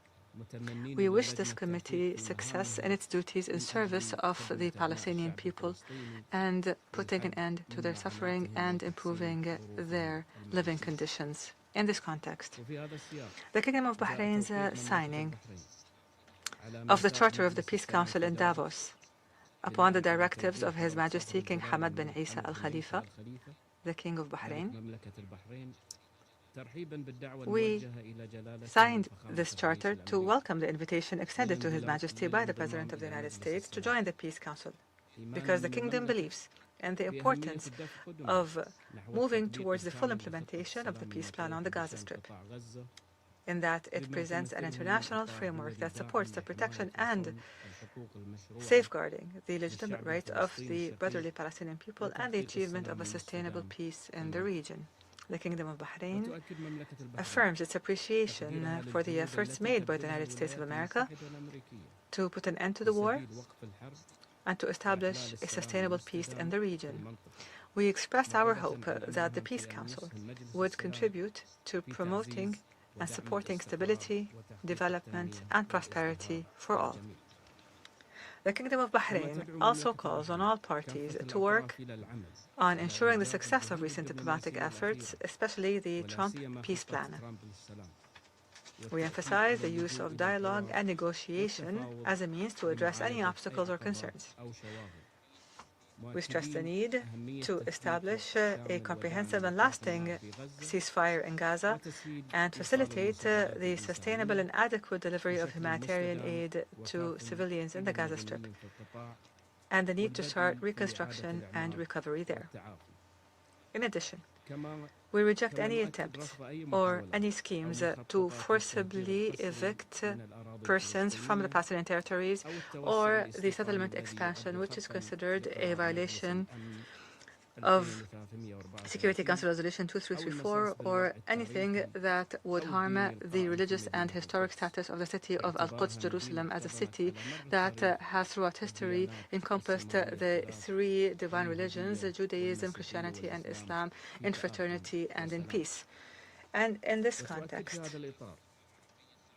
we affirm the outcomes of the 33rd Arab Summit, known as the Bahrain Summit, and the initiatives it launched, including a call for convening an international peace conference and intensifying diplomatic efforts aimed at increasing international recognition of the State of Palestine and supporting granting it full membership in the United Nations, and calling for the need to guarantee the right to education and health services to those affected by conflicts in the region. We also stress the importance of supporting all regional and international efforts aimed at alleviating the suffering of the brotherly Palestinian people, including relief efforts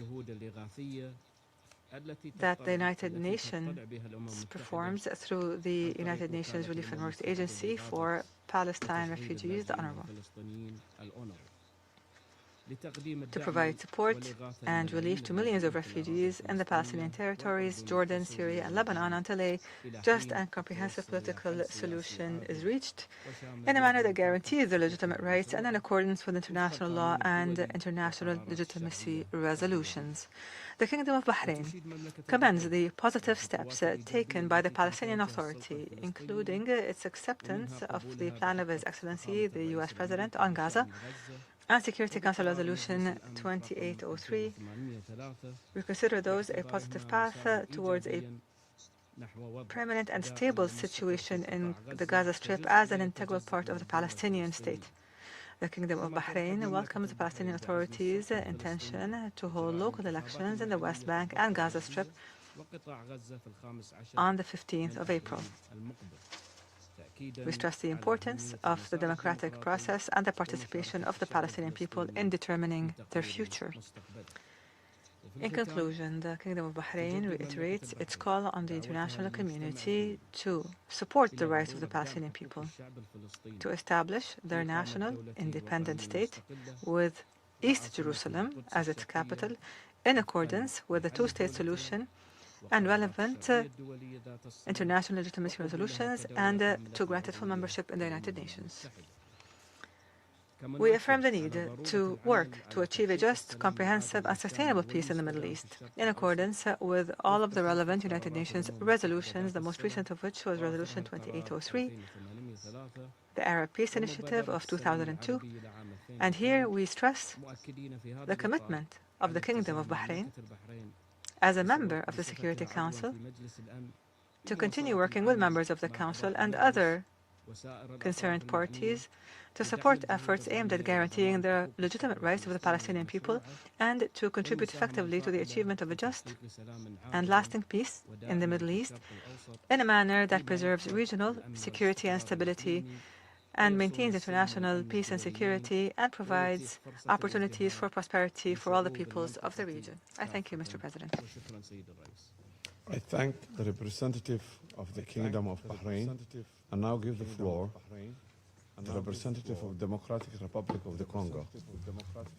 Monsieur le Président, Mr. President, the Democratic Republic of the Congo would like to congratulate the Federal Republic of Somalia on the diligence with which you have led the work of the Security Council throughout the month of January, now ending, and for having taken the initiative to organize this quarterly debate on the situation in the Middle East, including the Palestinian question.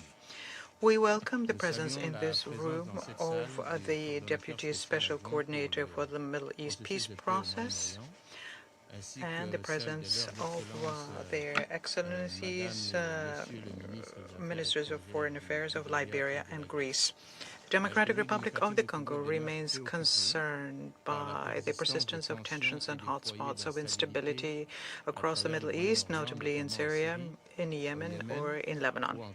The region is marked by the interweaving of political, security, and humanitarian crises, And the fragmentation of regional dynamics, the multiplication of armed actors, and the constant risk of escalation recalls for us that it's urgent to have a global, coherent approach found on respect for international law, so as to prevent any expansion of conflicts and to preserve regional peace and security. Mr. President, our remarks this morning will focus more on the Palestinian question, which is the epicenter of the crisis in the Middle East. This meeting of ours takes place 2 months after we saw the momentum consecrated by the adoption of Resolution 2803, and it provides the opportunity for the Council to consider at the beginning of the year 2026 the beginnings of a return to peace and stability in the Middle East, particularly in the Gaza Strip.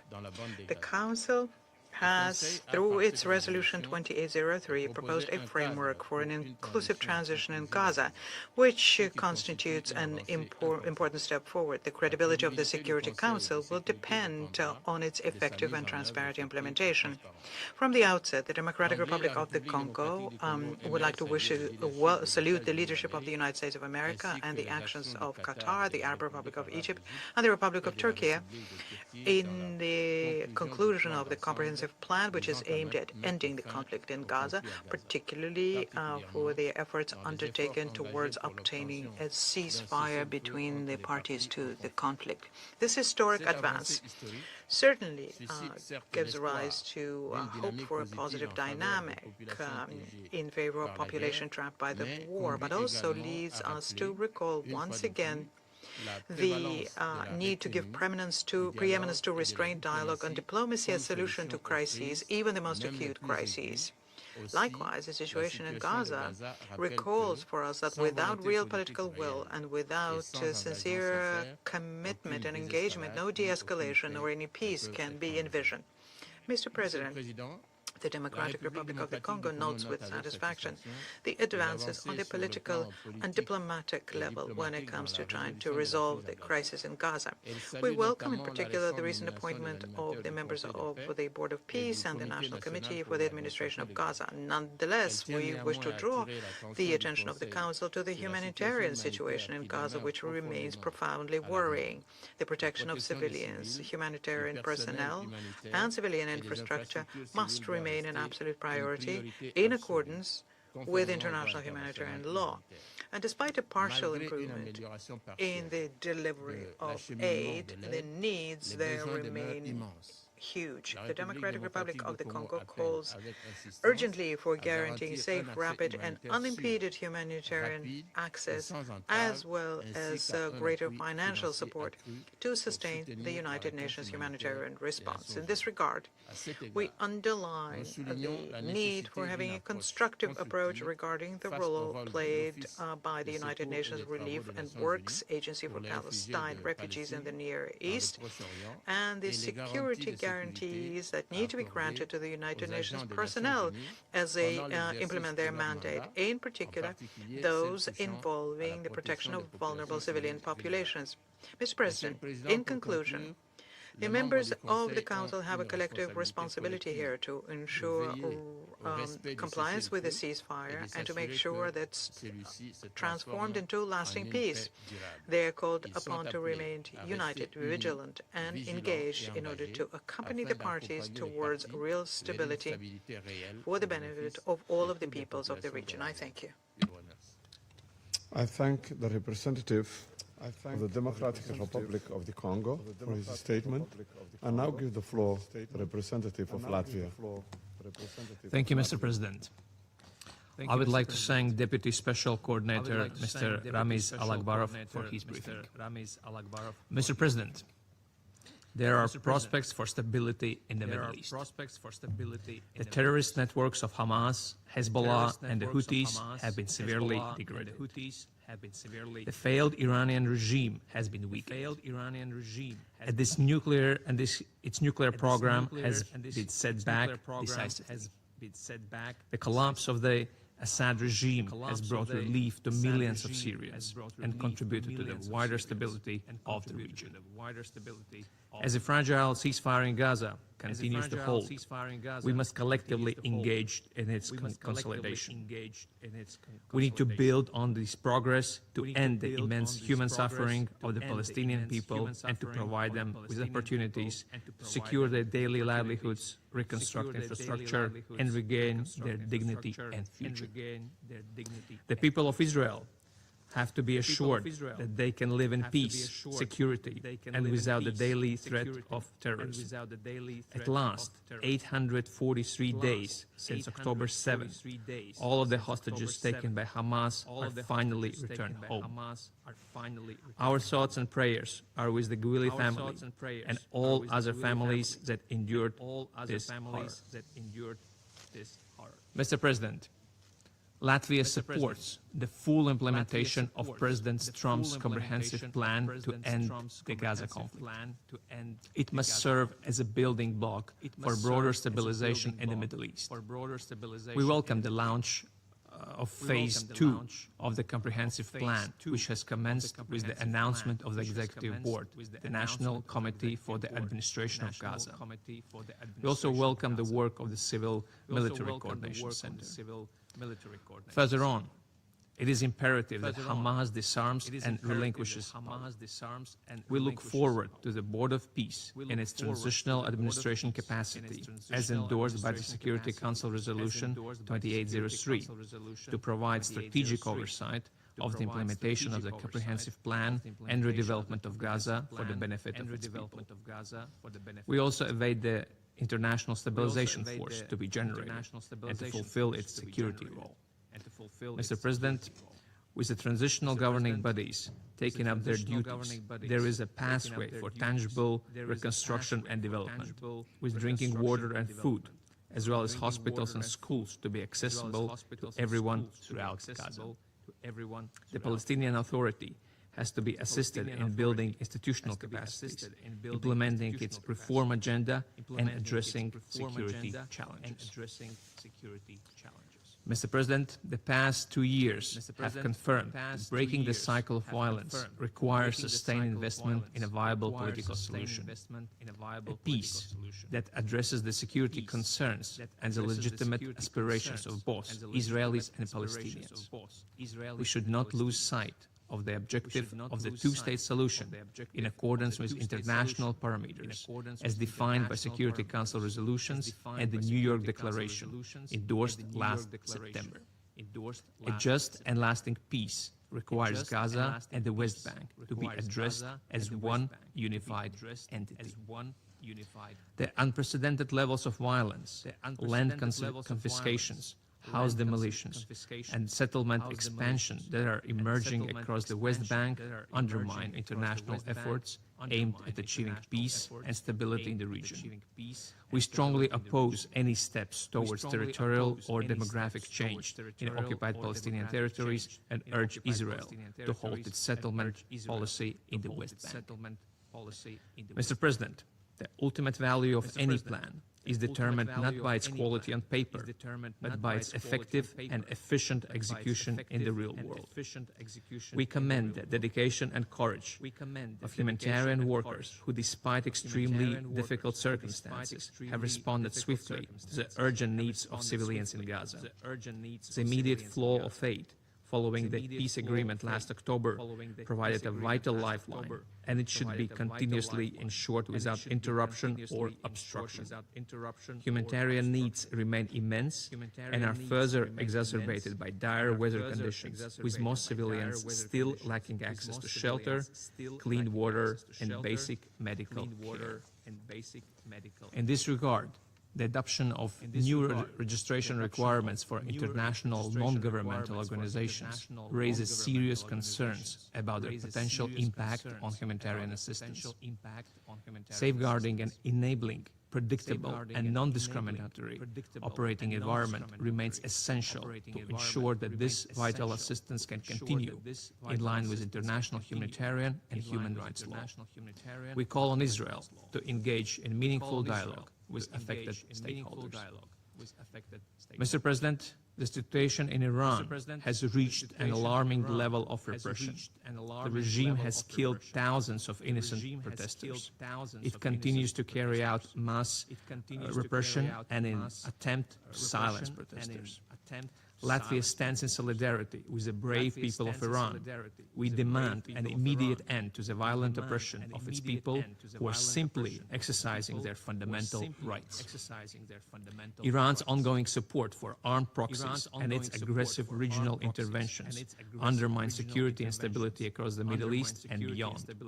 The continued material support of the Iranian regime to Russia's war of aggression against Ukraine is despicable. Mr. President, we also take note of certain positive developments in the region that merit continued support from the international community. We welcome the Lebanese government's political commitment and efforts to foster economic recovery, reconstruction and security, including steps taken to ensure the state's monopoly on weapons. We reaffirm our support to the implementation of the Security Council Resolution 1701 and the important role of UNIFIL. Emerging from decades of violence and grief, the new Syria has a historic opportunity to shape a future of peace, security and prosperity for its people and neighbors. We welcome the efforts of Syrian transitional government to sustain security and advance an inclusive political transition and socio-economic recovery. In conclusion, let me emphasize that at a time when there is a glimmer of hope for stability and lasting peace in the Middle East, the international community must strengthen its collective commitment to this goal. In doing so, we must focus on the needs of people and their aspirations for security and dignity. I thank you. I thank the representative of Latvia for his statement, and now give the floor to the representative of Colombia.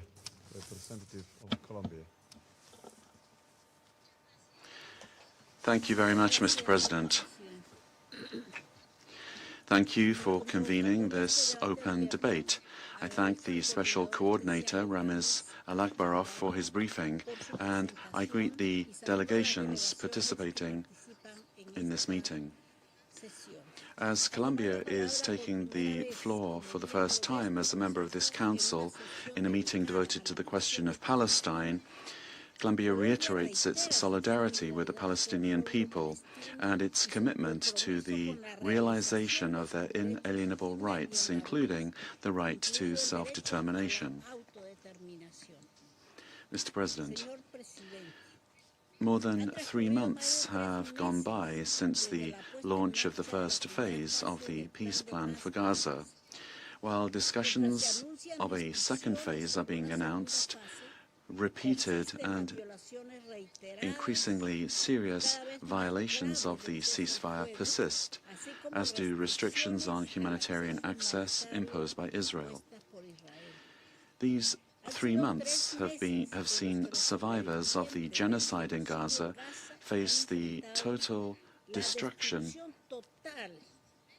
of their livelihoods, enduring the harsh conditions of winter while the occupying power keeps crossings closed, unjustifiably restricts the entry of goods essential for survival, and targets more than 37 humanitarian organizations that constitute the sole lifeline for millions of Palestinians. Added to this is the systematic use of torture and cruel, inhuman and degrading treatment, including sexual violence against detained Palestinians, among them women and children. These practices, documented by United Nations mechanisms, have intensified over the past 2 years and are committed in a context of near-total impunity. The level of cruelty of these acts demands clear condemnation and immediate accountability.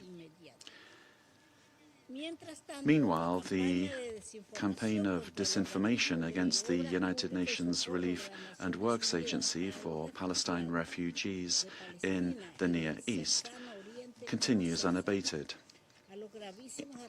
In addition to extremely serious attacks and the deliberate demolition and destruction of United Nations infrastructure at the UNRWA complex in Sheikh Jarrah, decisions adopted by the Knesset flagrantly contravene the privileges and immunities of the United Nations and disregard Israel's obligations under international law, as clearly stated by the International Court of Justice in its advisory opinion of the 22nd of October 2025.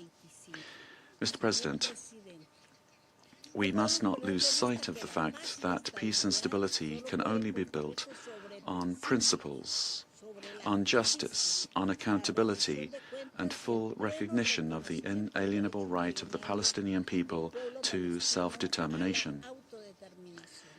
The only just and sustainable outcome is the two-state solution and the establishment of a sovereign, viable and contiguous Palestinian state within the pre-1967 borders.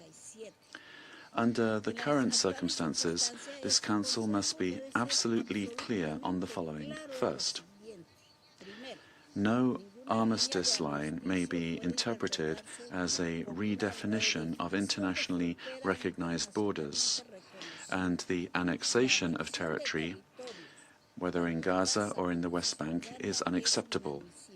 Second, the forced displacement of the population and the creation of ghettos are unacceptable and incompatible with international law and human dignity. Thirdly, respect for the principles of neutrality, independence and humanity in the delivery of humanitarian aid is non-negotiable, and the United Nations must remain at the center of the response, including through UNRWA. Access to basic services such as health, education and food for the Palestinian population currently depends on the work of UNRWA and NGOs whose activities are being obstructed. Allow me, Mr. President, to now refer to the situation in the West Bank, including East Jerusalem, which continues to grow increasingly alarming. In recent months, we have witnessed an unprecedented escalation in settler violence, frequently encouraged by the Israeli authorities themselves and perpetrated with the acquiescence or protection of the occupying power's security forces. The accelerated expansion of settlements, the approval of new housing units by the Knesset, attacks on universities and civilian infrastructure, the deliberate suffocation of the Palestinian economy, and daily assaults on the lives and property of the Palestinian population leave no doubt as to the existence of a systematic policy aimed at making life impossible for Palestinians throughout the West Bank. This dynamic of de facto and de jure annexation undermines the possibility of the two-state solution. Mr. President, the persistence of the occupation and the absence of a just solution to the question of Palestine continue to have direct repercussions on regional stability. Although national efforts by Syria and Lebanon are evident, they are undermined by actions that violate their sovereignty, independence, unity, and territorial integrity. This Council must continue to support these national efforts, reiterating the urgency of implementing in its own resolutions in a consistent and effective manner, particularly resolutions 1559 and 1701. Before concluding, I would like to underscore a fundamental principle. The future of Palestine must be decided by the Palestinian people. New forms of protectorates or schemes of external administration that reproduce colonial logic are unacceptable, both in Palestine and elsewhere in the world. Self-determination is a cornerstone of this organization, and Colombia will continue to defend it. The Security Council bears the primary responsibility for the maintenance of international peace and security, and cannot relinquish its powers to opaque or partial mechanisms. We will continue to closely follow progress in the implementation of the second phase of the peace plan in accordance with what is authorized by Resolution 2803. We call for this Council to be kept informed in a timely manner and for the priorities and needs of the Palestinian people to be fully incorporated. It is our responsibility as member states to ensure that the United Nations is an integral part of efforts to achieve a just, sustainable and lasting peace in Palestine and throughout the Middle East region, a peace based on respect for life, international law and human dignity. Thank you very much. I thank the representative of Colombia for her statement. I shall now make a statement in my capacity as the representative of Somalia. Excellencies, it's my honor in my capacity as the President of the Security Council to convene this high-level quarterly open debate on the Middle East. I welcome Her Excellency Ms. Sarah Baisolov Nayanti, Minister of Foreign Affairs of Liberia, and His Excellency Mr. Georgios Geropetraitis, Minister of Foreign Affairs of Greece, to the meeting. I also want to thank Special Coordinator Alakbarov for his valuable briefings. We meet as the Middle East faces an overlapping political, security, humanitarian, and socio-economic crisis, challenges whose effects are felt far beyond the region. The common thread running through this crisis is the urgent need for a sustained international engagement, renewed trust in multilateral diplomacy, and unwavering commitment to the Charter of United Nations. Let me begin with Palestine, where the ongoing tragedy in Gaza continues to shock the world's conscience. For years, civilians have endured relentless bombardment, mass displacement, and the collapse of essential services. The scale of destruction and catastrophic humanitarian conditions demand that this Council act with unity and resolve. Somalia stresses the international humanitarian law must be upheld fully without exception. The protection of civilians, humanitarian personnel, UN staff, and civilian infrastructure is a binding legal obligation. We reiterate the imperative of an immediate, comprehensive, and sustainable ceasefire and unhindered humanitarian access through multiple entry points. Just 2 days ago, the Council debated the rule of law among nations, a principle central to peace, security, and equality for all states. Yet, Israel has repeatedly violated these tenets without remorse or remedy. Its actions in Gaza, the West Bank, and beyond defy the international law, Security Council resolutions, and the most basic norms of the international system. This persistent impunity undermines not only justice in the Palestine, but also the credibility of this Council and the international order. Somalia is gravely concerned by Israel's escalating campaign against UNRWA, which remains vital for the survival and the dignity of millions of Palestinian refugees. UNRWA is not only a humanitarian actor, it's a lifeline delivering essential services to a population under occupation. Undermining UNRWA is a violation of humanitarian principles and abdication of Israel's responsibility as occupying power under the international law. Israel must ensure the welfare of Palestinian population, not obstruct or penalize those who provide critical support. We further condemn Israel's recent action is to recognize secessionist group in northwestern Somalia as an independent entity and reported plan to forcibly relocate Palestinians in the region in Somalia. Such actions are direct violations of Somali sovereignty, unity, and territorial integrity, and threatens the draw of Horn of Africa into the destabilized currents of the Middle East conflict. Attempts to impose new political realities on African continent set a dangerous precedent and erode the norms of international law and regional stability. The forced displacement of Palestinians from their homeland is unacceptable under international law. Any externally imposed scheme to relocate population or redraw borders will only deepen grievances, inflame tensions, and risk expanding the conflict. We are also deeply troubled by Israel's actions at the Holy Mosque in Jerusalem. Such provocations violate the sanctity of the world's most revered sites and threaten to ignite religious tensions across the region.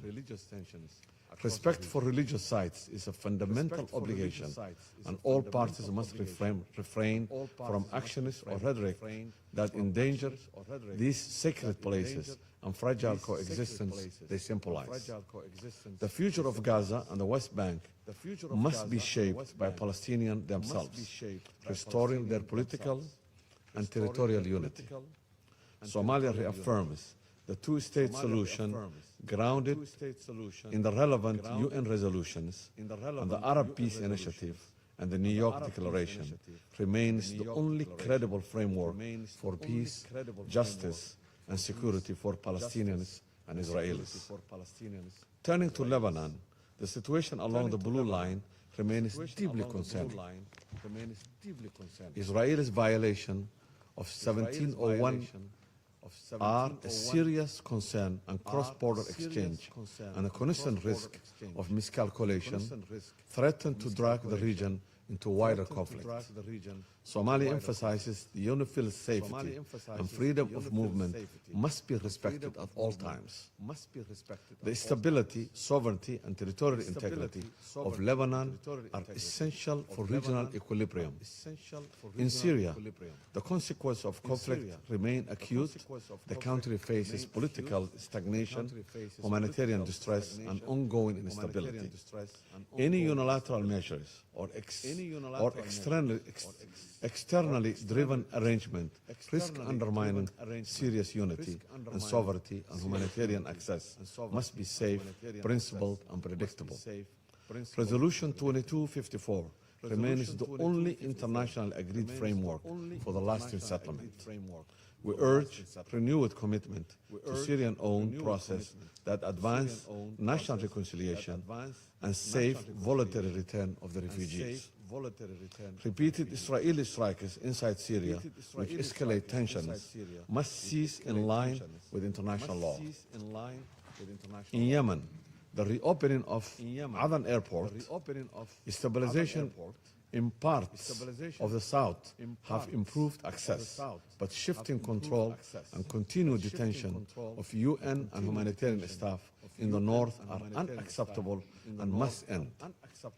Chronic underfunding threats, life-saving operations, Yemen's path to peace requires Yemeni-owned process grounded in established references.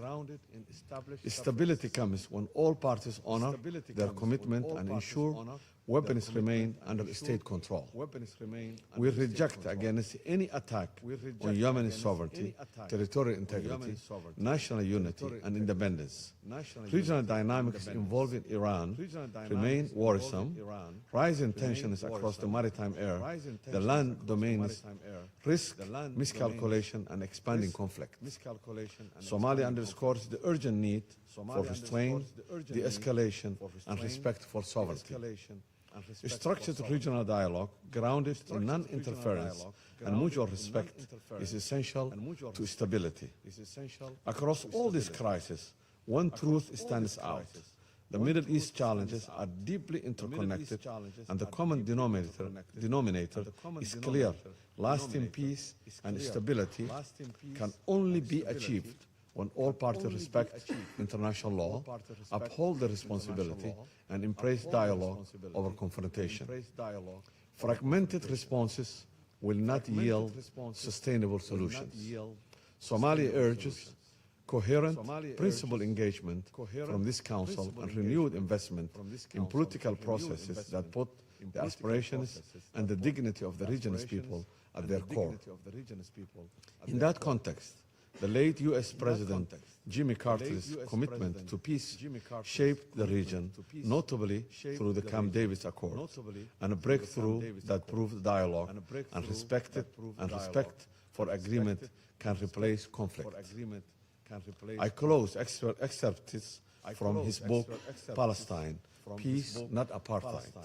I quote, "The bottom line is this: peace will come to Israel and to the Middle East only when the Israeli government is willing to comply with international law, with a roadmap of peace, with official American policy, with wishes of the majority of its own citizens, and honor the previous commitments by accepting its legal borders." End of quote. And now resume my function as the President of the Council.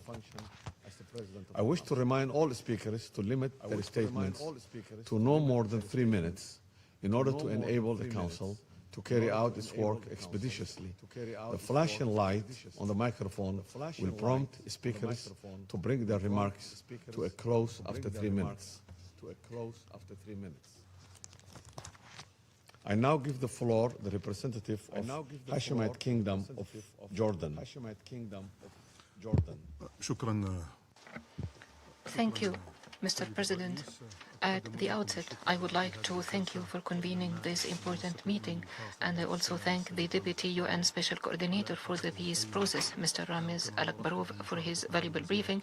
I also welcome the Ministers of Foreign Affairs of Liberia and Greece in our meeting. I have the honor to deliver this statement on behalf of the Arab Group. We meet today at a critical moment, more than 2 years after the war waged by Israel on the Gaza Strip. The Arab Group underscores the importance of Israel's commitment to the ceasefire agreement reached in October 25 and calls for an end to its violations and the full implementation of the ceasefire, all its phases and provisions. In this regard, the Arab Group appreciates the role played by the U.S. President in reaching the ceasefire agreement, as well as the relentless efforts made by Egypt, Qatar, Turkey in achieving this agreement. We stress the importance of commencing the second phase of the agreement, moving toward the full implementation of President Trump's comprehensive plan and Security Council Resolution 2803. We further emphasize the importance of launching early recovery and reconstruction efforts throughout Gaza and affirm that the future of the Gaza Strip must be based on its unity and reunification with the West Bank, with the Palestinian National Authority assuming its responsibility in Gaza, ensuring its unity with the West Bank, including East Jerusalem, and enabling the Palestinian people to exercise the right to self-determination and independent statehood. The Arab Group condemns all Israeli military, political, legislative, and financial measures aimed at undermining the Palestinian Authority and calls on the international community to address such measures. Mr. President, the establishment of the Board of Peace and the Palestinian National Committee for the Administration of Gaza, both ad hoc transitional bodies created pursuant to Security Council Resolution 2803, must contribute to consolidating ceasefire, preventing displacement and annexation, ensuring Israel's full withdrawal from the Strip, supporting Gaza's reconstruction, and advancing a genuine political horizon that leads to the independence of a sovereign Palestinian Palestinian state on the lines of 4 June 1967 with East Jerusalem as its capital, and achieving a just and comprehensive peace in line with international legitimacy and the Arab Peace Initiative. The group stresses the need to compel Israel, the occupying power, to lift all restrictions and obstacles on the entry of humanitarian assistance and to open all crossings without selectivity or delay, ensuring aid reaches all parts of the Strip in compliance with the obligations under international law and relevant Security Council resolutions. Mr. President, the Arab Group reiterates its condemnation of all illegal Israeli policies and practices in the occupied Palestinian territory, including the continued expansion of settlements, home demolition, land confiscation, and settler tourism in the occupied West Bank.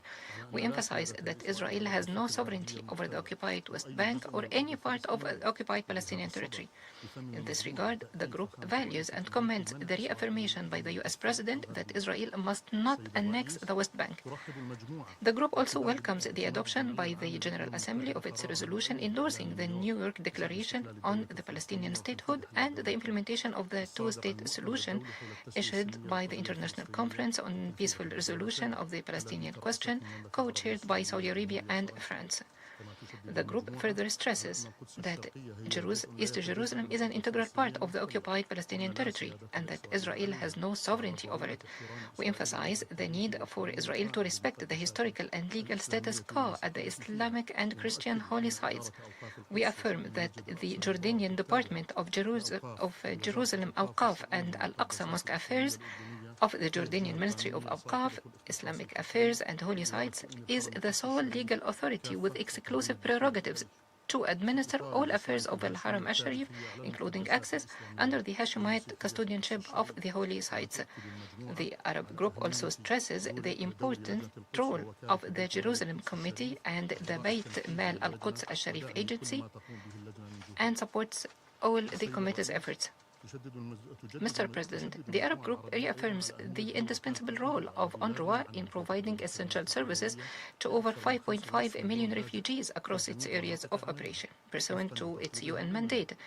In this connection, we recall the advisory opinion of the ICJ in October 2025, which affirmed Israel's obligation to fully respect the inviolability and immunity of UN premises, including UNRWA. Accordingly, the Arab Group calls on the Security Council and the international community to assume their legal responsibilities and address Israeli decisions and violations targeting UNRWA, most recent of which is the demolition of premises in Sheikh Jarrah neighborhood. The group also renews its call for the international community to provide the political and financial support necessary for the agency to continue its vital work. The group further condemns Israel's arbitrary measures against civil society and humanitarian organizations operating in the occupied Palestinian territory and calls for an end to these actions. Mr. President, in relation to Syria, the Arab group condemns all Israeli attacks on Syria and incursions into its territory, which constitute a flagrant violation of international law and an act of aggression against Syrian sovereignty, which is a dangerous escalation that heightens tension and conflict. The group calls on the international community and the Security Council to act immediately to implement international law and compel Israel to cease its aggression and withdraw from all Syrian territories it occupies, in clear violation of the 1974 disengagement agreement. The group reiterates that the Syrian Golan is occupied Syrian territory and rejects Israel's decision to annex and impose its sovereignty over it. The Arab group welcomes the efforts of the Lebanese government and the announcement by the Lebanese armed forces of the completion of Phase 1 of the weapons monopoly plan, consistent with Lebanon's administration determination to exercise full sovereignty over its entire territory by its own capabilities. We look forward to the international conference to support the Lebanese army and internal security forces to be held on 5 March and hosted by France, with the appreciated efforts of Saudi Arabia, Qatar, Egypt, France, and the United States. The group condemns Israel's daily violations of Lebanon's sovereignty and of the Resolution 1701, including its continued occupation of 5 border sites in southern Lebanon and the establishment of so-called buffer zones inside the Lebanese territory. In conclusion, the Arab group reaffirms that a just, comprehensive, and lasting peace is a strategic Arab choice it remains the only path to this peace remains the establishment of an independent, sovereign Palestinian state on the 4 June 1967 lines, with East Jerusalem as its capital, in accordance with established terms of reference, the Arab Peace Initiative, and relevant international legitimacy resolutions. Thank you.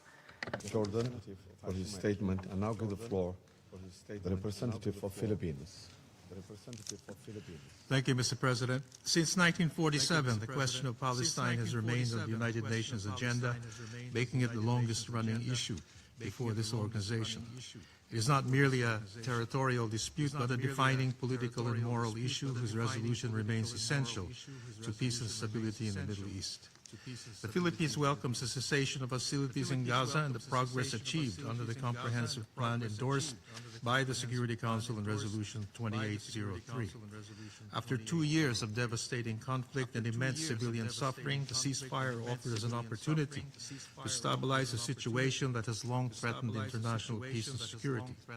At the same time, the ceasefire remains fragile, making immediate and sustained Council attention to the implementation of the Gaza peace plan as essential. In this regard, the Philippines wishes to underscore the following. First, humanitarian conditions in Gaza remain critical. While access has marginally improved, civilians continue to face severe food insecurity, widespread displacement, and the collapse of essential services, further aggravated by winter conditions. Free, safe, and unimpeded humanitarian access must be ensured without delay. In this connection, due to recent developments in East Jerusalem, we are deeply concerned over the ability of the United Nations to provide the necessary humanitarian assistance so urgently needed by the Palestinian people, especially in Gaza. Secondly, the Philippines welcomes the UN Security Council Resolution 2803 on the implementation of the comprehensive plan to end the Gaza conflict. We note that the resolution calls upon member states and international organizations to work with the Board of Peace to identify opportunities to support the reconstruction of Gaza, and for the World Bank and other financial institutions to facilitate and provide financial resources to support the reconstruction and development of Gaza, including through the establishment of a dedicated trust fund. Thirdly, stabilization and reconstruction should lead to a long-term and credible political horizon. The Philippines thus reaffirms its support for the two-state solution as the only viable and lasting path to peace.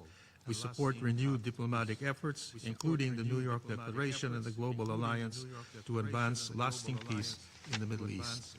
Mr. President, as a committed partner, pathfinder, and peacemaker, the Philippines stands ready to work with the Council and other members of the international community to work towards a just and lasting peace in the Middle East. Thank you. I thank the representative of Philippines, and I now give the floor to the representative of Indonesia. Thank you, Mr. President, for convening this meeting, and we also thank all briefers for the valuable briefing.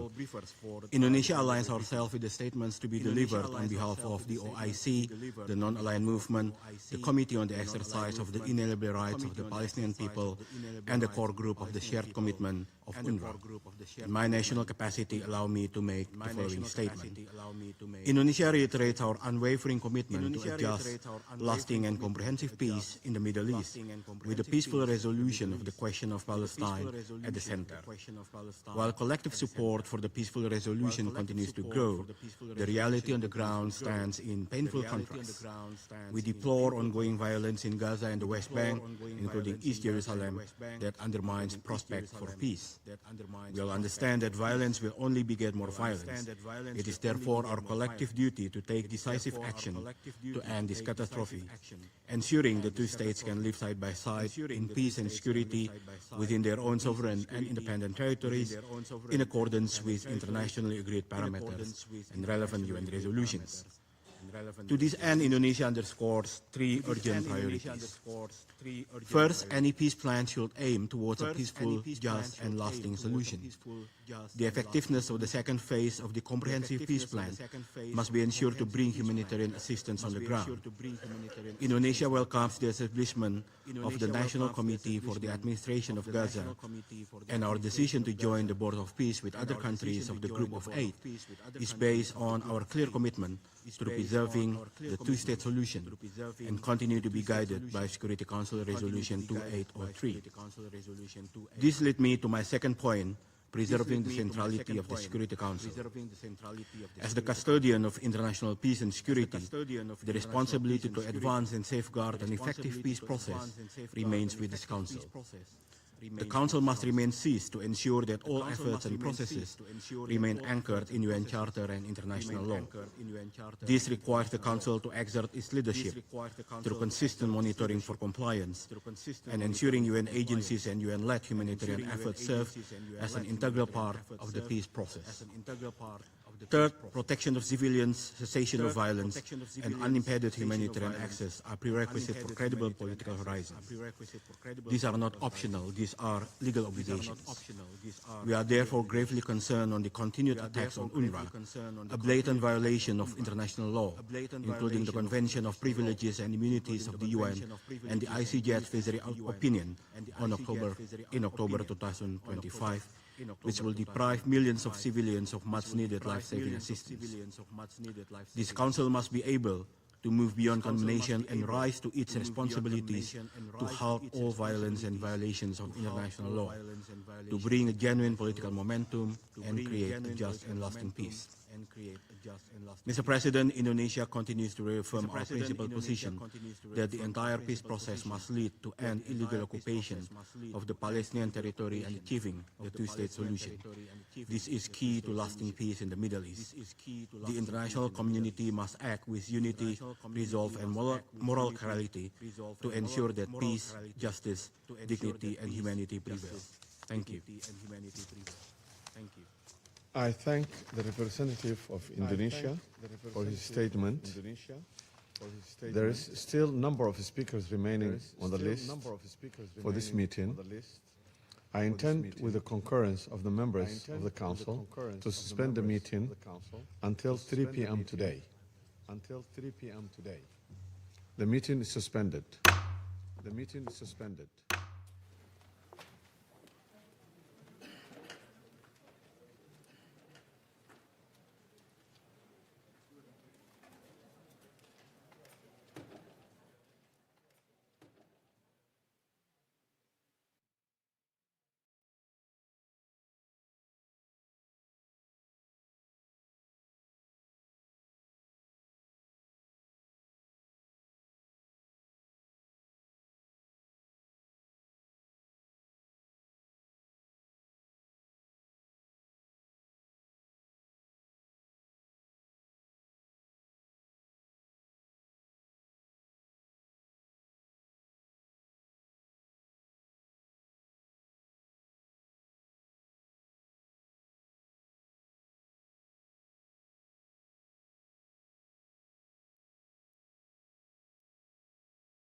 10,098th meeting of the Security Council is resumed.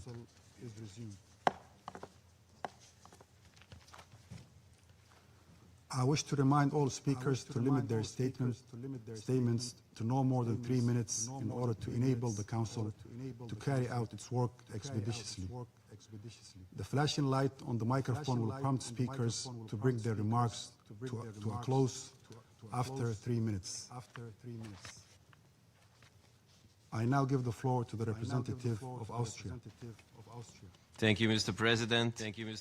Recent developments such as the ceasefire, the release of all hostages, the return of the remains of the last deceased hostage this week, renewed dignity through the delivery of desperately needed humanitarian assistance, and the establishment of the National Committee for the Administration of Gaza were important first steps to halt the immense suffering of the Palestinian population and to embark on the long and arduous road of recovery and reconstruction for all sides. However, obstacles on this path still remain. We call upon Israel to allow international NGOs to operate and deliver life-saving aid to civilians in need in Palestine. This Council's Resolution 2803 is a critical pillar of the efforts to stabilize Gaza. We commend the United States and all partners from the region, particularly the Group of 8 Arab and Muslim countries, for their leadership. Going forward, all measures aimed at the stabilization and reconstruction of Gaza must be taken in full compliance with this resolution, the UN Charter, and international law. Gaza is and remains Palestinian and must be reunited with the West Bank and East Jerusalem under a single legitimate Palestinian administration. In this context, Austria welcomes the initiation of Phase 2 of the peace plan and the nomination of members of the Palestinian Technocratic Government and Executive Board under UNSC Resolution 2803. Palestinians must be in the lead of building a functioning administration in Gaza. At the same time, it is very clear that after the horrific attacks of 7th of October, Hamas must not have any place in Gaza's future governance. It must disarm and relinquish control once and for all. Mr. President, the reconstruction of Gaza will require massive and concerted efforts from many partners. Austria, as many others, stands ready to contribute. Just last week, our Foreign Minister Beate Meindl-Reisinger hosted a roundtable discussion with Austrian enterprises to explore avenues for reconstruction efforts in Gaza and also in Syria. These efforts come in addition to our humanitarian support of more than 83 million euros since 7th of October 2023. But let me be clear, humanitarian aid and reconstruction alone cannot substitute for a political horizon. In the long run, the only sustainable objective is a negotiated two-state solution in which two independent states, Israel and Palestine, live side by side in peace and security. The New York Declaration, drafted by France and the Kingdom of Saudi Arabia and endorsed by the General Assembly with over 140 votes, including ours, provides an important framework for advancing this vision. Unilateral actions that undermine this perspective, including the continued expansion of settlements in the West Bank and the withholding of tax revenues, are violations of international law, and they must stop immediately. We therefore condemn the recent legislation on annexation and support further EU sanctions against radical settlers. Finally, Mr. President, allow me to reiterate Austria's continued support for UNRWA as a stabilizing factor in the region, not least through the delivery of educational and health services. Austria will continue to support UNRWA and calls on the agency to continue its path for reforms in line with the recommendations of the Colonna report. It is on this basis that Austria supported the mandatory renewal of UNRWA by the GA last December. Austria also welcomes the ICJ's advisory opinion of 22nd of October, which reconfirmed Israel's obligations vis-à-vis UNRWA and the UN more broadly. In this context, the recent demolition of UNRWA's headquarters in East Jerusalem constitutes a stark violation of these obligations. Excellencies, Austria's commitment to international law, human dignity and the United Nations as the unique legitimate universal forum to advance peace and security is unwavering in Gaza, in Middle East, and beyond. I thank you. I thank the representative of Austria for the statement. I give the floor to the representative of Germany. Thank you, President. First of all, the return of the body of Ran Gvili, the last remaining deceased hostage to Israel, is a huge relief, and we hope that his family can now find some closure.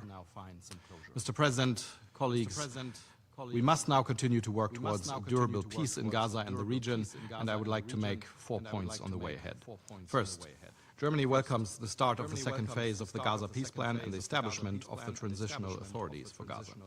We look forward to continuing our close cooperation with the United States and all other partners to implement the 20-point plan in accordance with the Security Council Resolution 2803 and in line with humanitarian principles and international law. Second, despite improvements over the last months, the humanitarian situation in Gaza remains dire. And a further substantial increase in humanitarian assistance is urgently needed. Humanitarian access into Gaza must be unhindered, with the United Nations and its agencies, including UNRWA, playing a central role in accordance with their mandate. In this regard, we stress the continued and paramount importance of urgent UNRWA reforms. The demolition of the UNRWA headquarters in East Jerusalem constitutes an unacceptable violation of the UN Convention on Privileges and Immunities. At the same time, Phase 2 must go beyond humanitarian relief. Easing of restrictions for dual-use items, which are urgently needed for early recovery, is paramount, and the rehabilitation of infrastructure must start now without delay. We welcome the announced opening of the Rafah crossing point in both directions, and further steps must follow to increase movement and access from and into Gaza. With over $400 million in humanitarian assistance since October 23, Germany is one of the largest humanitarian donors for the Palestinian people. We are willing to make a significant contribution also towards the stabilization and the reconstruction of Gaza as soon as circumstances permit.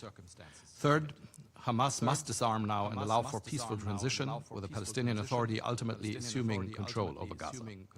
Germany is ready to cooperate with the transitional authorities and will actively support efforts to establish security and political stability. We've deployed personnel to the Civil Military Coordination Center, and we will continue to contribute to the training of Palestinian security forces through bilateral initiatives and through the European Union. Fourth, lasting peace in Gaza and beyond requires a long-term political horizon and vision. This can only be achieved through a negotiated two-state solution that ensures security for Israel and realizes Palestinian self-determination.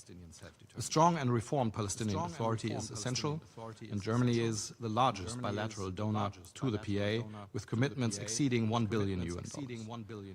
Germany will continue to support the PA, including the reform process. And Mr. President, let me end by saying two things. Germany stands ready to work with the international community so that we together seize the current momentum to improve the lives of the people in Gaza and to create the conditions for lasting peace, security and stability for Israelis and for Palestinians. And finally, I would like to underline that the Security Council and the United Nations remain the central platform for peace, and that international law provides the indispensable framework for achieving peace and security. Thank you. I thank the representative of Germany for the statement. I give the floor to the representative of Lebanon. Mr. President, at the outset, I congratulate you on assuming the presidency of the Council for this month, and I thank you for convening this debate at such a critical moment. And I would also seize the opportunity to welcome the ministers from Liberia and Greece. And I extend my appreciation to the 5 outgoing non-permanent members. And I would also like to warmly welcome the 5 new members and wish them all the success and look forward to working with them in a constructive spirit. Mr. President, Lebanon continues to exert all possible efforts to implement the firm decision of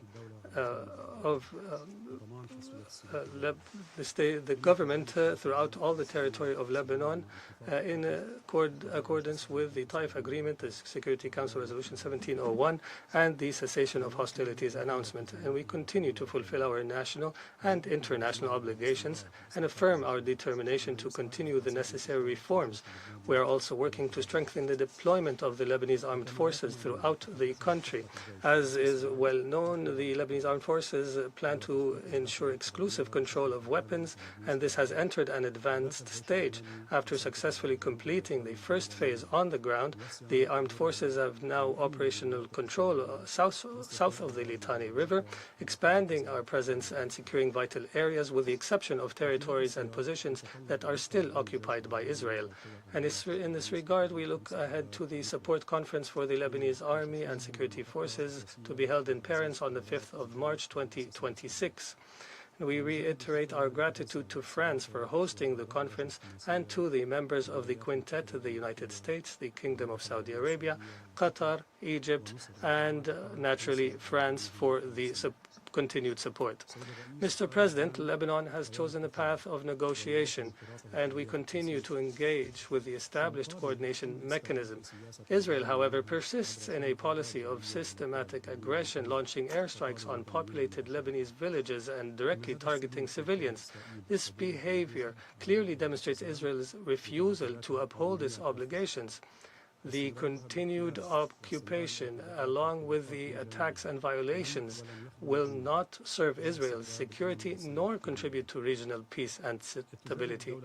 Lebanon reaffirms its unwavering commitment to its sovereignty and territorial integrity. It holds Israel fully responsible for the consequences of these aggressions, and we call on the international community, in particular parties sponsoring the relevant agreements, to uphold their responsibilities and take the effective measures to end the violations and ensure Israel's immediate and complete withdrawal from the Lebanese territories it still occupies.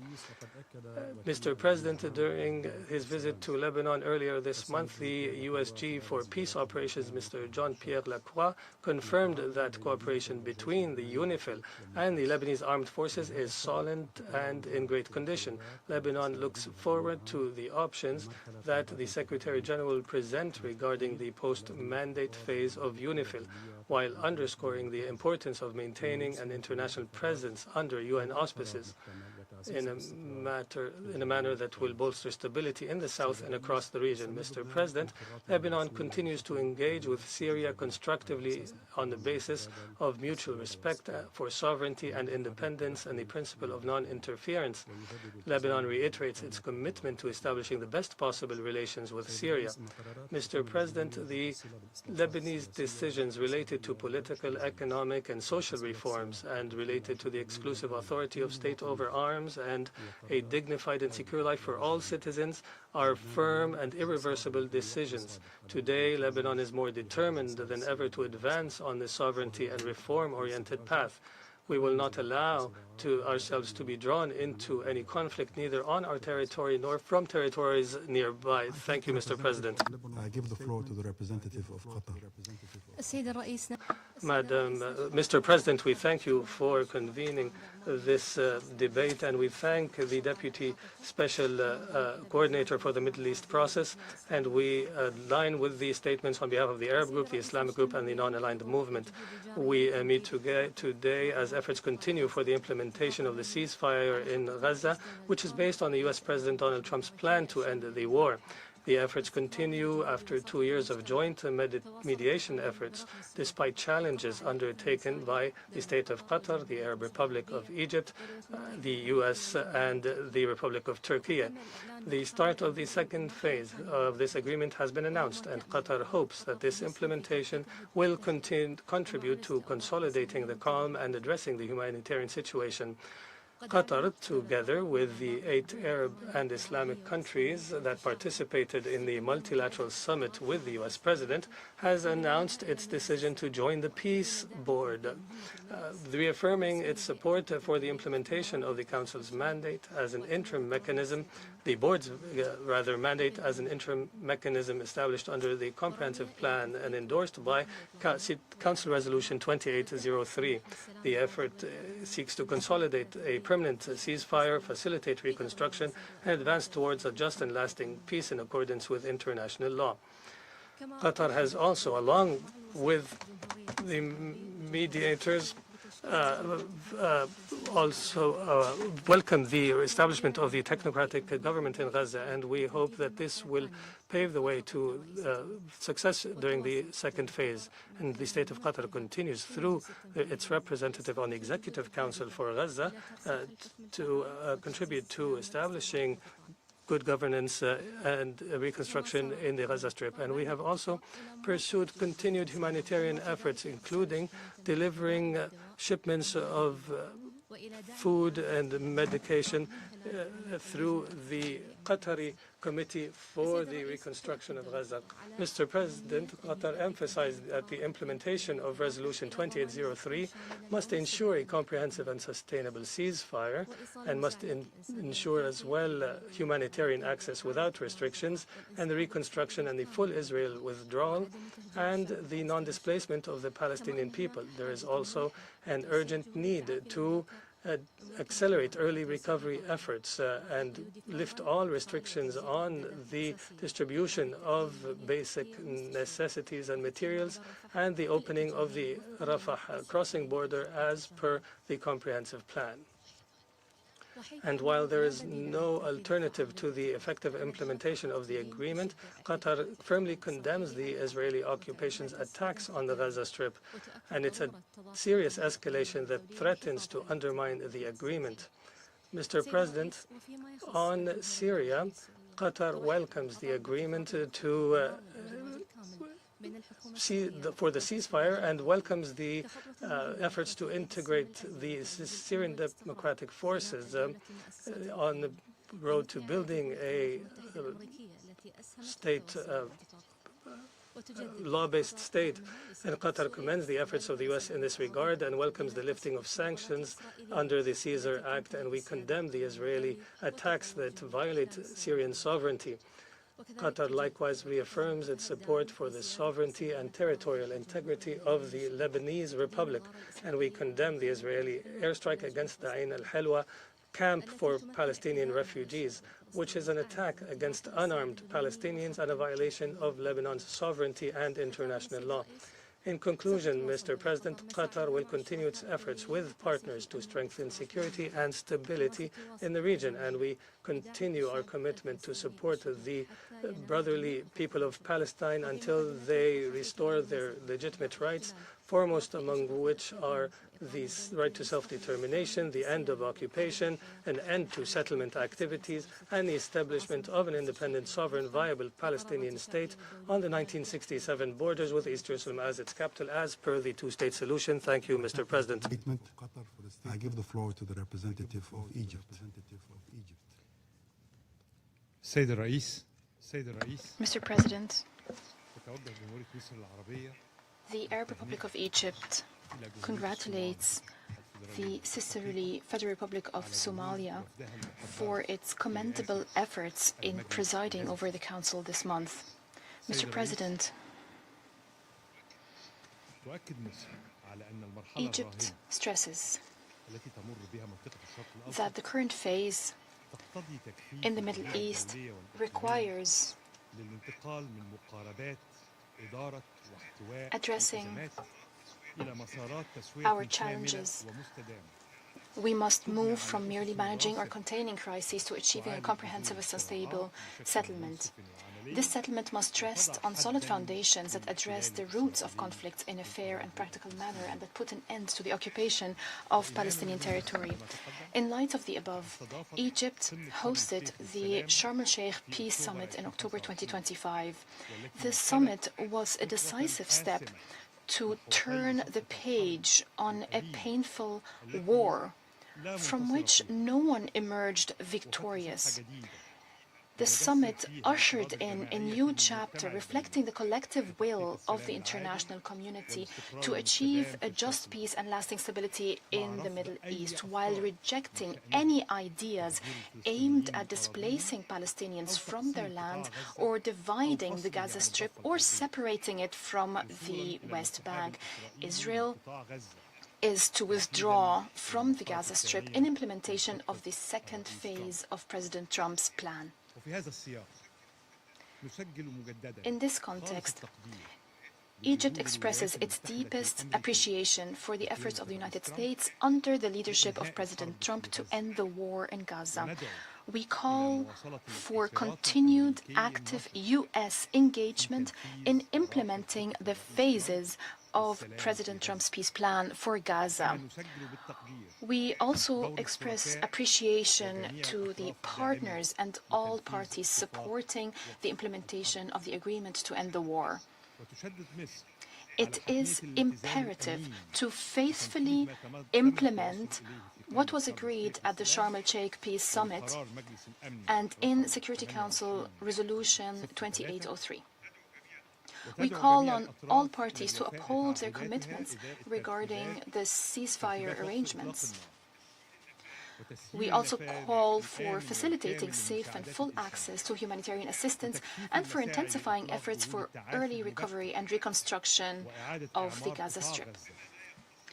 Reconstruction must not be limited to physical rebuilding. It must also include restoring the conditions necessary for a normal life, including essential services, community structures, dignified livelihoods, and enabling the population to remain on their land in order to achieve stability for the efforts that aim to realize the legitimate and inalienable rights of the Palestinian people, most notably the right to self-determination and to end the occupation and establish its independent state along the lines of the 4th of June 1967 with East Jerusalem as its capital. This is the guarantee for achieving a just and lasting peace for all states and peoples of the region. This would create a new reality conducive to coexistence, which is consistent with the positive outcomes of the New York Conference on the Two-State Solution. Egypt notes with satisfaction the growing international momentum in support of recognizing the State of Palestine. We call for expanding such recognition and for granting Palestine full membership in the United Nations. Mr. President,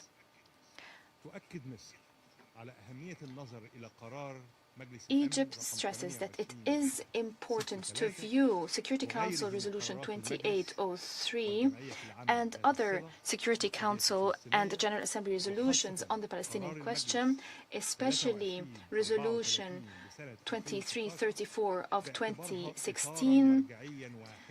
It is important to view all these resolutions as an integrated single reference framework to deal with the legitimate rights of the Palestinian people to establish a sovereign state along the lines of the 4th of June 1967.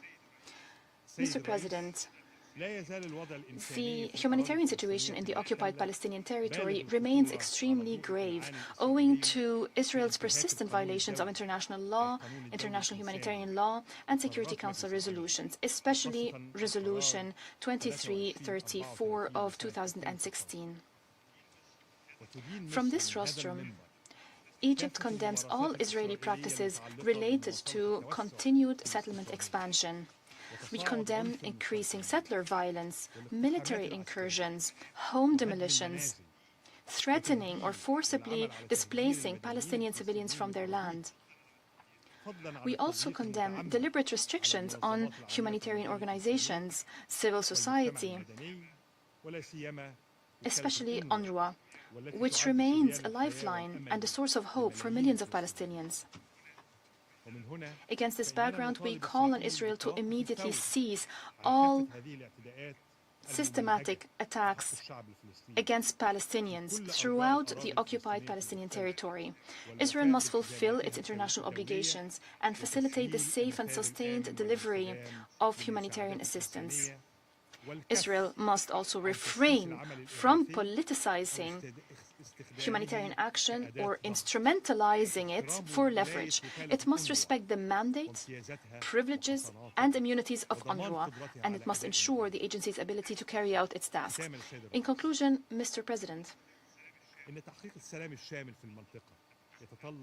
just and lasting peace in the Middle East requires the full Israeli withdrawal from the occupied Syrian Golan and requires the implementation of all relevant Security Council resolutions. Egypt condemns Israel's repeated attacks and violations of the sovereignty and territorial integrity of Syria.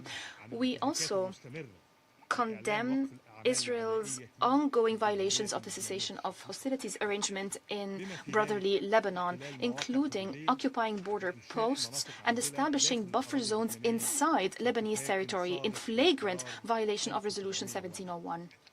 Egypt renews its full support for Syria and Lebanon in safeguarding their sovereignty, independence, and territorial integrity.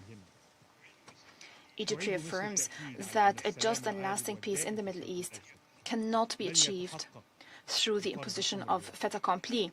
Rather, it requires addressing the real root causes of conflicts. It is necessary, above all, to end the occupation, respect international law, and adhere to United Nations resolutions. Egypt is bearing its responsibility and is playing an active role in supporting peace efforts in the region. Drawing on our capabilities, experience, and political and demographic weight, we will continue to work with regional and international partners to contribute to building a more secure and more stable future for all in the Middle East. I thank you, Mr. President. I thank the representative of Egypt for the statement. I give the floor to the representative of Switzerland. Monsieur le Président. Mr. President, this is the objective that we all share, a just and lasting peace in the Middle East. Switzerland remains convinced that the attainment of the two-state solution in accordance with international law is the only way to achieve this objective. We call for respect for international law, including international humanitarian law and human rights, as well as for the implementation of Resolution 2803, the New York Declaration, and all relevant Security Council resolutions. The implementation of the Gaza Peace Plan in accordance with international law, in support of the implementation thereof, we have recently allocated 23 million CHF to address humanitarian needs, strengthen Palestinian institutions, and to promote dialogue. We applaud the progress that has been achieved, including the announcement of the transition to the second phase of the Gaza Peace Plan. The handover of the last remains of hostages is a positive development. That having been said, significant challenges remain. We deplore violations of the ceasefire and call for strict observance therewith. Obligations of international humanitarian law remain applicable despite the ceasefire.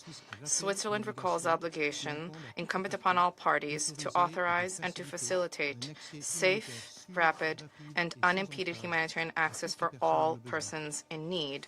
Such access is the linchpin of the peace plan, whose effective implementation we call for, notably through the unconditional and full opening of all crossing points, including Rafah.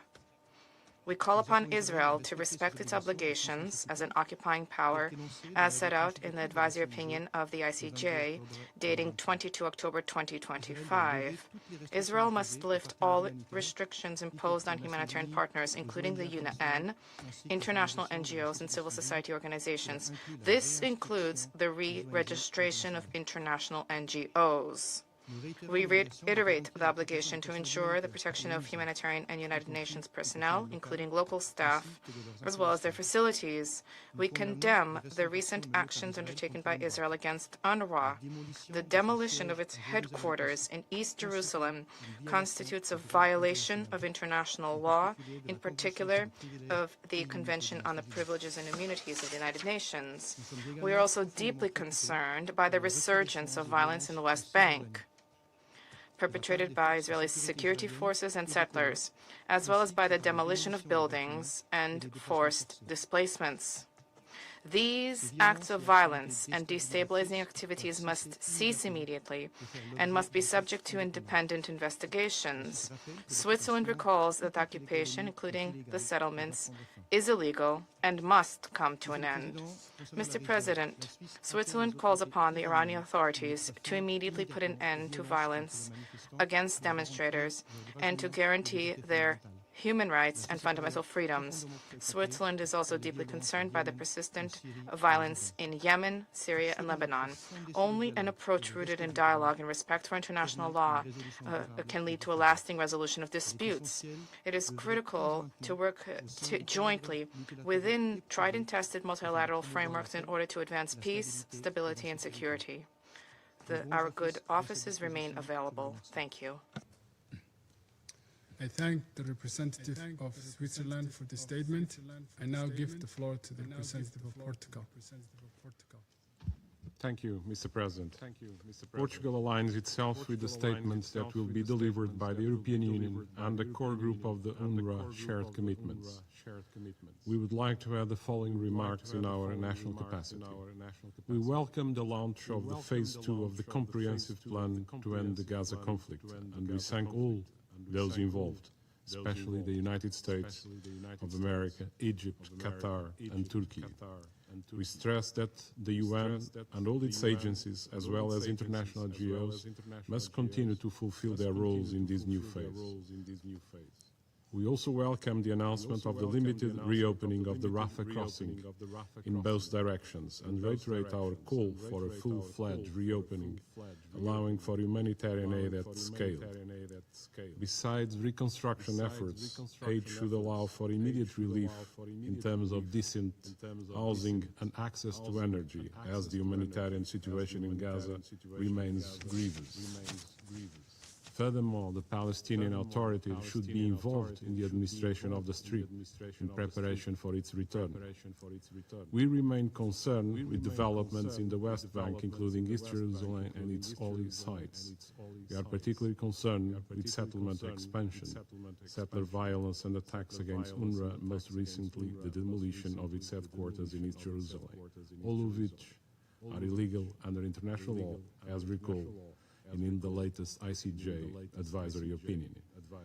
Phase 2 should create the conditions that will allow for the reconstruction of Gaza and the implementation of the two-state solution, promoting a just and lasting peace in the Middle East, in line with the New York Declaration. For its part, Portugal formally recognized the State of Palestine last September. Mr. President, in the wider region, Syrians, Lebanese, Yemenis, and Libyans also deserve respect for their country's sovereignty, unity, and territorial integrity, namely by external actors. In Syria, we welcome the new extension of the ceasefire between the new authorities and the SDF, while stressing the need for an inclusive political process in which every Syrian can live securely, equally, and in dignity. We also welcome the agreement between Syria and Israel on a joint fusion mechanism. In Lebanon, we welcome the announcement of the completion of the first phase of the National Disarmament Plan, and we commend the government's efforts. We also reiterate our support for the full implementation of Resolution 1701 and for the country's territorial integrity. In Yemen, we support an inclusive Yemeni-led and Yemeni-owned political process under the auspices of the UN, with full respect for its territorial integrity and sovereignty. Mr. President, Portugal remains committed to the rule of law and an international system with the UN at its center. Our positions are coherent and consistent across every file, and as such we will continue to strive for a just and peaceful solution to the Palestinian question, anchored on the relevant UN resolutions. I thank you. I thank the representative of Portugal for the statement. I now give the floor to the representative of Slovenia. Thank you, Mr. President. And I would like to thank Somalia for holding this open debate. And I want to thank Mr. Alakbarov for update on the latest developments in the Middle East. We align ourselves with the statements that will be delivered by the head of the EU delegation on behalf of the EU member states, as well as by Ireland on behalf of the UNRWA Shared Commitments Group. Mr. President, yesterday, the world commemorated the Holocaust Remembrance Day, the day to remember millions of Jews, Roma and others who perished in death camps. It is a day to recommit to protection of human rights, to protection of civilians, to never again, and a day to apply the lessons of Holocaust to today's world. Colleagues, since I last addressed this Council, the Middle East has been shaken by new and deeply concerning developments. Firstly, a United Nations compound has been bulldozed in East Jerusalem. The same UN compound that has been targeted for nearly a year has been crushed to ruins. The UN has been not only denied the right to operate, but the right to exist. Let that sink in. A UN compound enjoying full privileges and immunities under international law has been bulldozed by a member state of this organization. Is this how we are going to deal with disagreements from now on? By destroying, by erasing, by burning? Council silence on accountability for the attack could indeed encourage such reflections. The right of Palestinian refugees to return to their land, however, cannot be erased, not burned. It goes without saying that Slovenia condemns these actions in the strongest terms and calls for their immediate cessation and restoration of UN premises. We recall the ICJ's advisory opinion on obligations of Israel not to impede the operations of the UN and its entities. Secondly, despite a fragile ceasefire, civilians in Gaza continue to be attacked, shelled and intimidated. Children have frozen to death during winter storms, left with little or no shelter amid the rubble. They were killed while collecting firewood. We call upon all parties to uphold the ceasefire and allow space for peace to take root and for reconstruction to begin. Slovenia supports the peace plan in its entirety and welcomes the launch of Phase 2. We anticipate the disarmament of Hamas, further withdrawal of IDF from Gaza, and the opening of Rafah crossing. We welcome the release of the remains of the last hostage, Ran Vili, and we welcome the appointment of the National Committee for the Administration of Gaza. But make no mistake, we monitor with grave concern continued hostilities and the satellite imagery reports of Israel pushing the yellow line further into Gazan territory, in clear contravention of the ceasefire negotiated by the United States and the partners and endorsed by the Council. Palestinians cannot be forcibly isolated in reservations beyond the yellow line. Gaza is not a no man's land. It is a Palestinian land. Thirdly, new Knesset legislation places the operations of international non-governmental organizations under severe threat. At a time when civilians across the occupied Palestinian territory are struggling to feed their families, send their children to school, or care for the sick and wounded. As confirmed by the highest judicial authority, the ICJ, the occupying power has a duty to guaranteeing full, safe, and unhindered humanitarian access and allow continued functioning of humanitarian actors, including UNRWA, in the occupied territory. And yet, no one has been able to adequately explain what will happen when Israeli ultimatum to the international NGOs sets in on March 1st. Doctors Without Borders, Save the Children, the Norwegian Refugee Council have all briefed the Council on the situation in Gaza.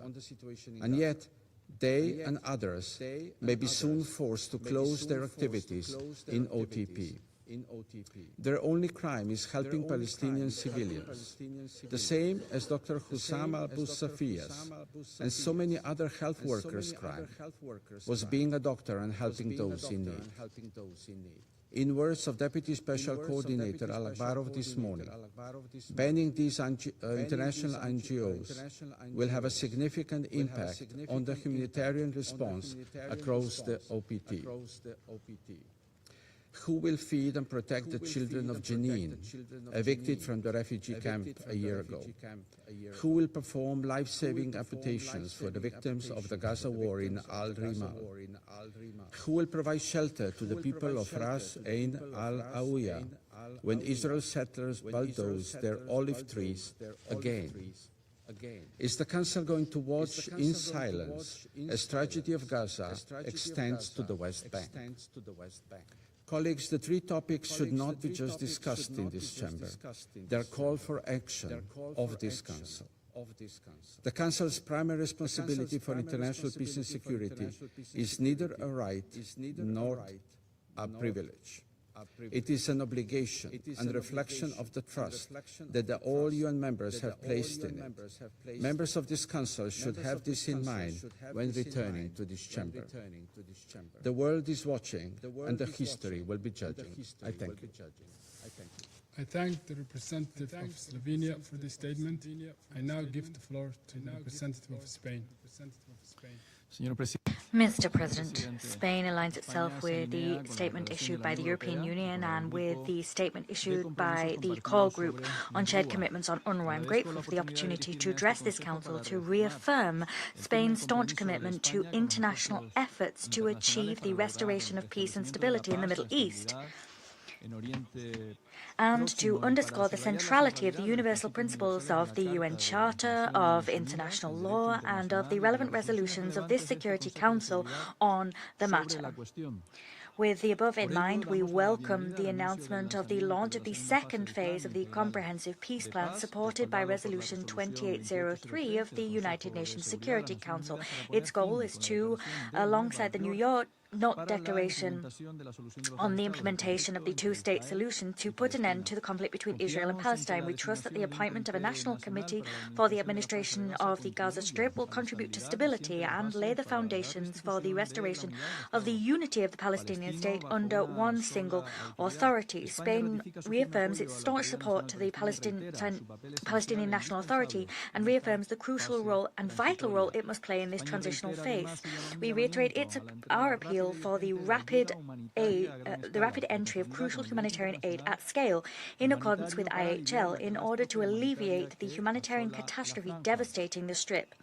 Spain reaffirms its staunch support for the United Nations and for UNRWA. We condemn the demolition of UNRWA facilities at their headquarters in East Jerusalem by Israeli security forces, this in violation of the privileges and immunities enjoyed by the UN agency. These were reaffirmed by the advisory opinion of the ICJ issued on the 22nd of October. Spain recognizes the vital work done by Spanish and international NGOs in providing a humanitarian response in Gaza. In this regard, we urge Israel to overturn the regulations regarding the registration of humanitarian NGOs operating in the OPT. Regarding the West Bank, we are witnessing an unbridled increase in Israeli settler violence against Palestinian civilians and of forced displacements. We're witnessing an increase in settlement expansion and an increase in annexation announcements, which now have even been issued in connection with East Jerusalem. We condemn these in the strongest terms.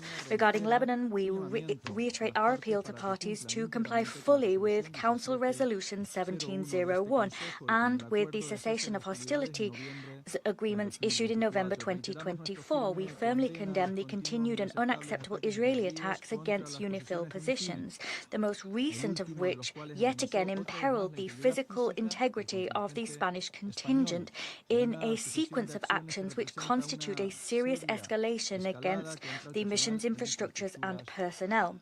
Spain will continue to support the Syrian people in forging ahead with a peaceful and inclusive political transition. We demand that the sovereignty sovereignty and territorial integrity be respected. There must be no destabilizing interference from third countries. We welcome the ceasefire achieved in Syria to put an end between two clashes between the army and the SDF. We continue to closely monitor the situation in Iran.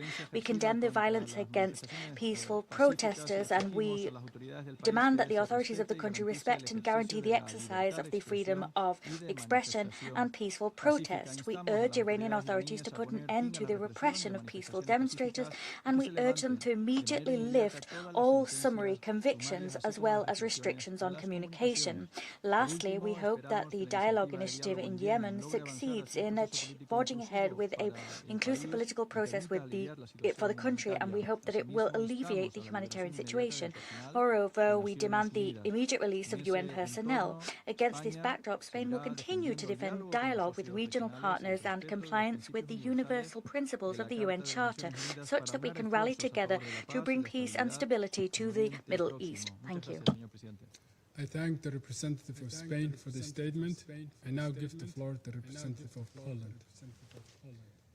Mr. President, thank you for convening today's debate and to the UN Deputy Special Coordinator for his valuable contribution. In my intervention, I would like to address 4 developments shaping the current state of play in the Middle East, which my country, Poland, continues to follow closely. First, we stand by our commitment to a peaceful and negotiated settlement of the Israeli-Palestinian conflict. Since recognizing the state of Palestine in 1988, we have constantly supported the two-state solution, Israel and Palestine living side by side in peaceful and security. Recently, we have taken note of the President Donald Trump's plan for Gaza, endorsed by the Resolution 2803, and welcome the start of its next phase.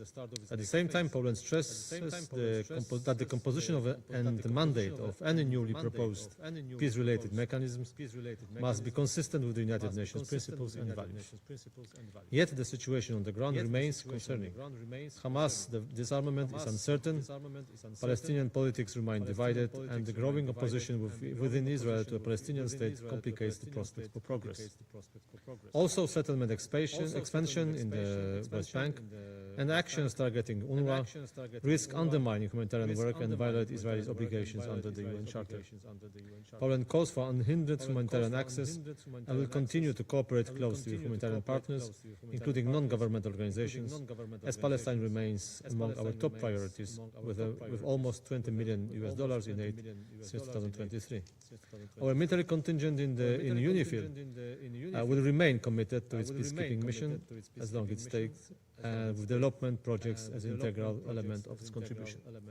Mr. President, turning to Iran, Poland follows developments there with deep concern. Reports of widespread protests, arbitrary detentions, and excessive use of force are alarming. We strongly condemn any calls for expedited trials and executions of protesters, as such actions violate fundamental international human rights. Sustained international pressure, combined with diplomatic engagement, remains essential.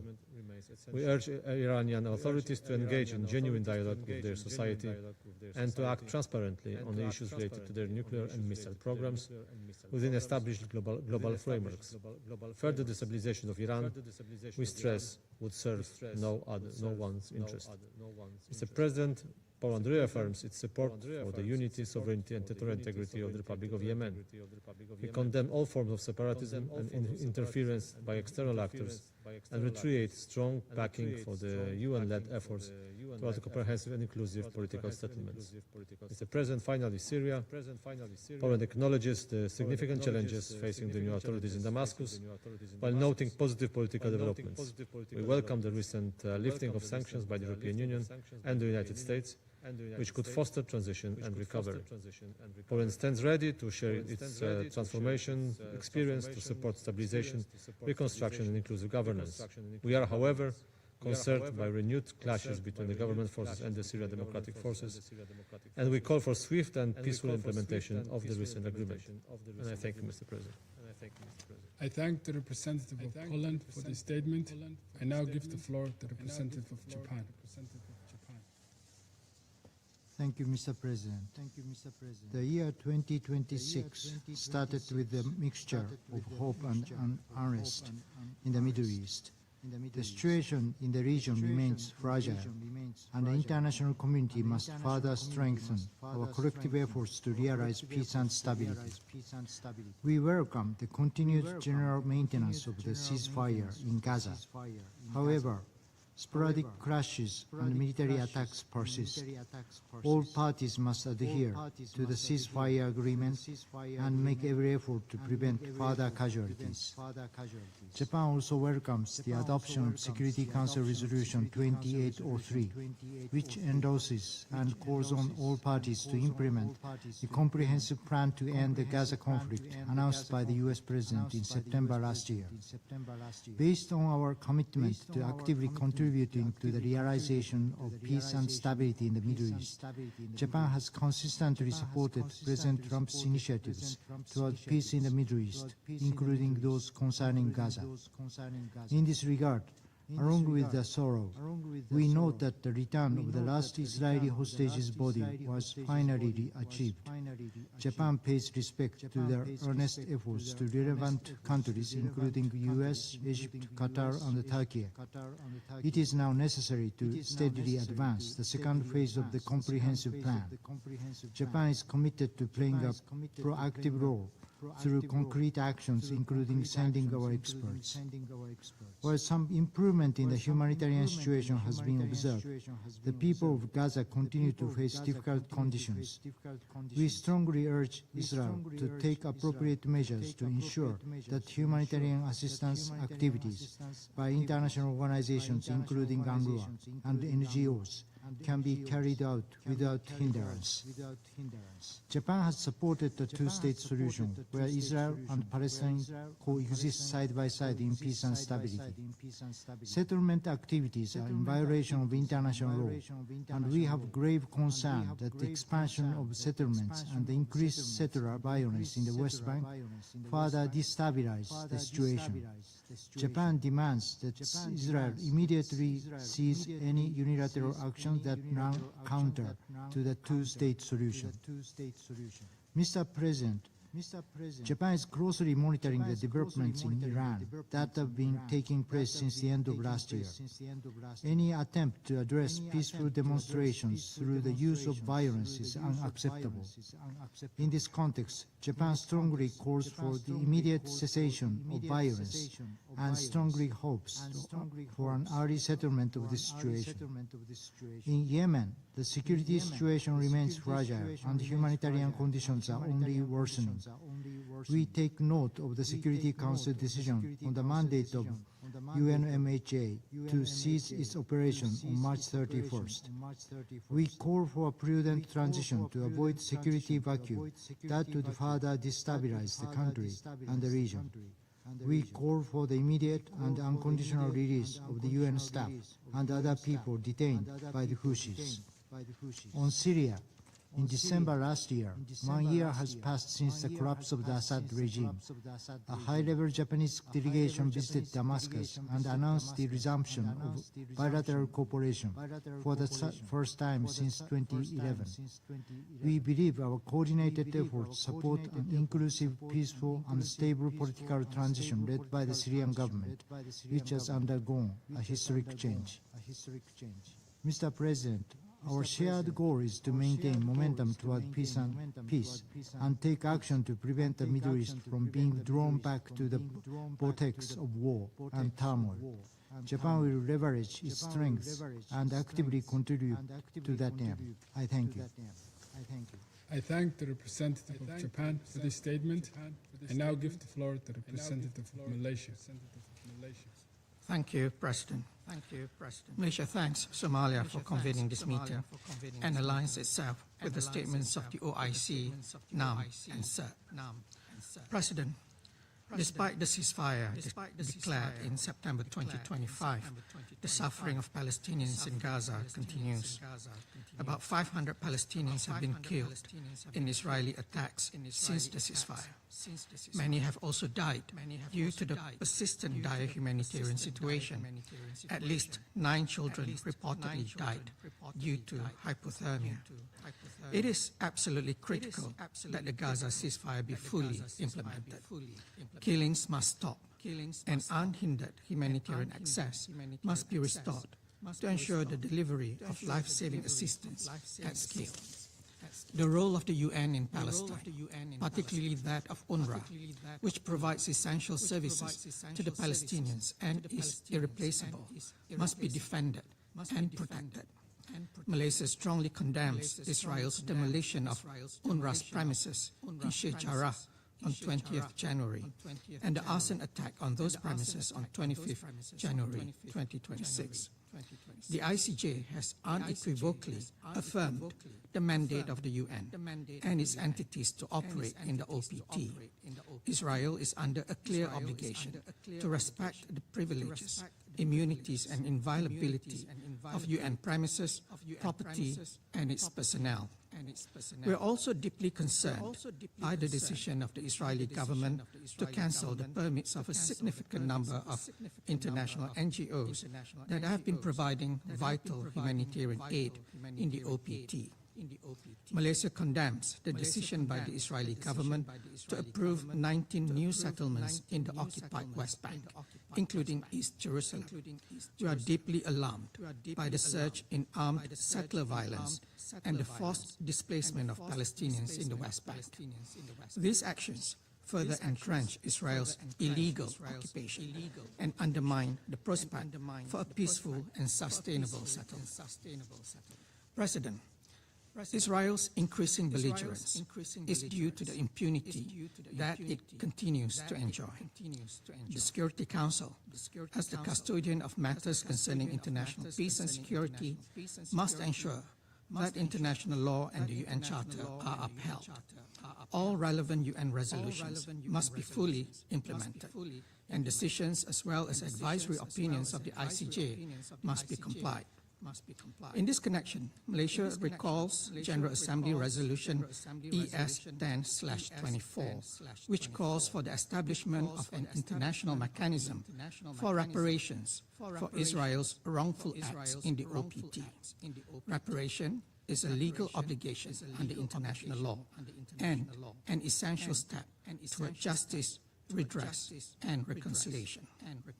Malaysia underscores the significance of the New York Declaration adopted by the General Assembly in September 2025. It reflects the overwhelming will of the international community and reaffirms the inalienable right of the Palestinian people to self-determination and the realization of a sovereign, independent state of Palestine based on pre-1967 borders with East Jerusalem as its capital.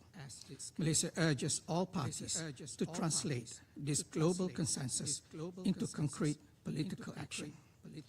The credibility of this organization rests on our collective willingness to uphold justice without selectivity or double standards. Malaysia calls for decisive actions by this Council to ensure accountability and justice and protect the world's rules-based order. Thank you. I thank the representative of Malaysia for this statement. I now give the floor to the representative of India. Mr. President, I thank Somalia for convening the quarterly open debate on the situation in the Middle East. I also thank the briefers for their remarks.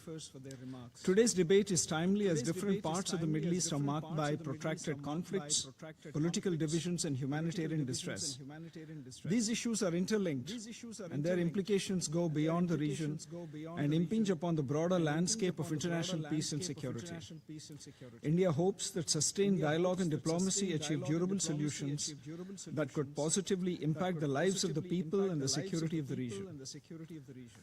Mr. President, India takes note of recent progress with regard to implementation of UN Security Council Resolution 2803 to end the Gaza conflict. India also takes this opportunity to express appreciation to the United States in addressing this long-standing issue. On the political front, India has always consistently supported a sovereign, independent, viable state of Palestine, living side by side in peace and security with Israel, within secure and recognized borders, which is at the heart of any lasting solution.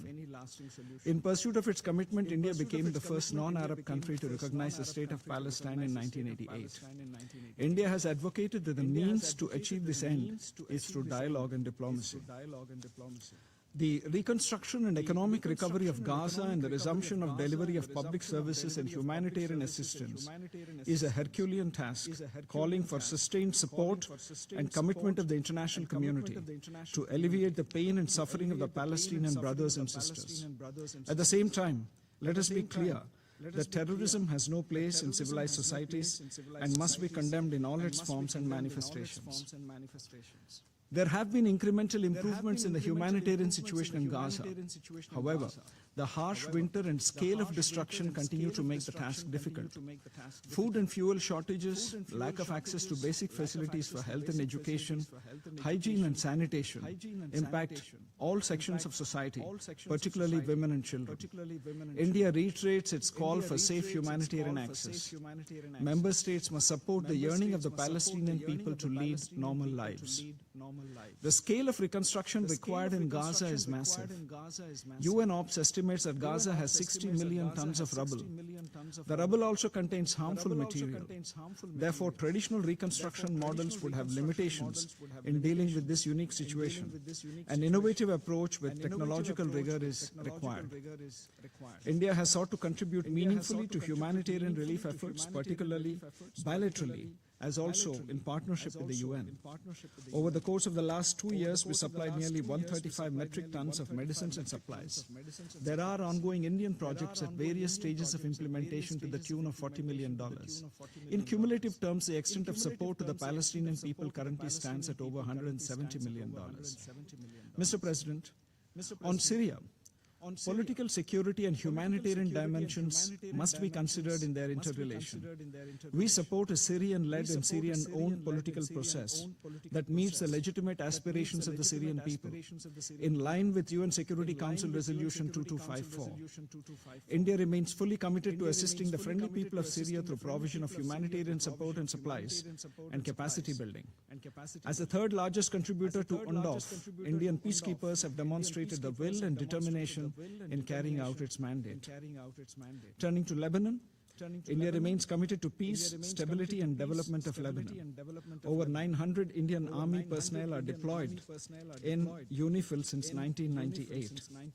We have emphasized that safety and security of peacekeepers are non-negotiable. The blue helmets cannot become targets or victims. Capacity building, technical assistance and support to the Lebanese armed forces must be strengthened in order to equip them with necessary capabilities and resources by the end of this year, so that they could meaningfully discharge their enhanced responsibilities. Mr. President, on Yemen, India enjoys strong bilateral relations and friendship with the people of Yemen. India calls for supporting unity and stability in Yemen. We would like to emphasize the focus on safety of Indian nationals in Yemen, as also the need for stepping up humanitarian operations to assist the Yemeni people. Our assistance of medicines, medical equipment, vaccines and food supplies, along with capacity building and educational scholarships, have helped alleviate the hardships faced by the Yemeni people. In closing, India believes that the challenges facing the Middle East are interconnected and require comprehensive, inclusive, and sustained diplomatic engagement and humanitarian support. Guided by dialogue, diplomacy, and the spirit of international cooperation, India stands ready to work with all partners to promote peace, stability, and humanitarian relief in the region. I thank you, Mr. President. I thank the representative of India for the statement. I now give the floor to the representative of Thailand. Mr. President, Thailand commends your leadership in convening this very important debate. Today, my delegation would like to reiterate three key points. First, the prolonged humanitarian crisis in Gaza must end. Thailand underscores the urgent necessity of protecting civilians and ensuring timely, safe, unhindered and sufficient delivery of humanitarian assistance to all those in need. UNRWA, mandated by the General Assembly to assist and protect Palestinian refugees until a just and lasting solution is achieved, must be safeguarded.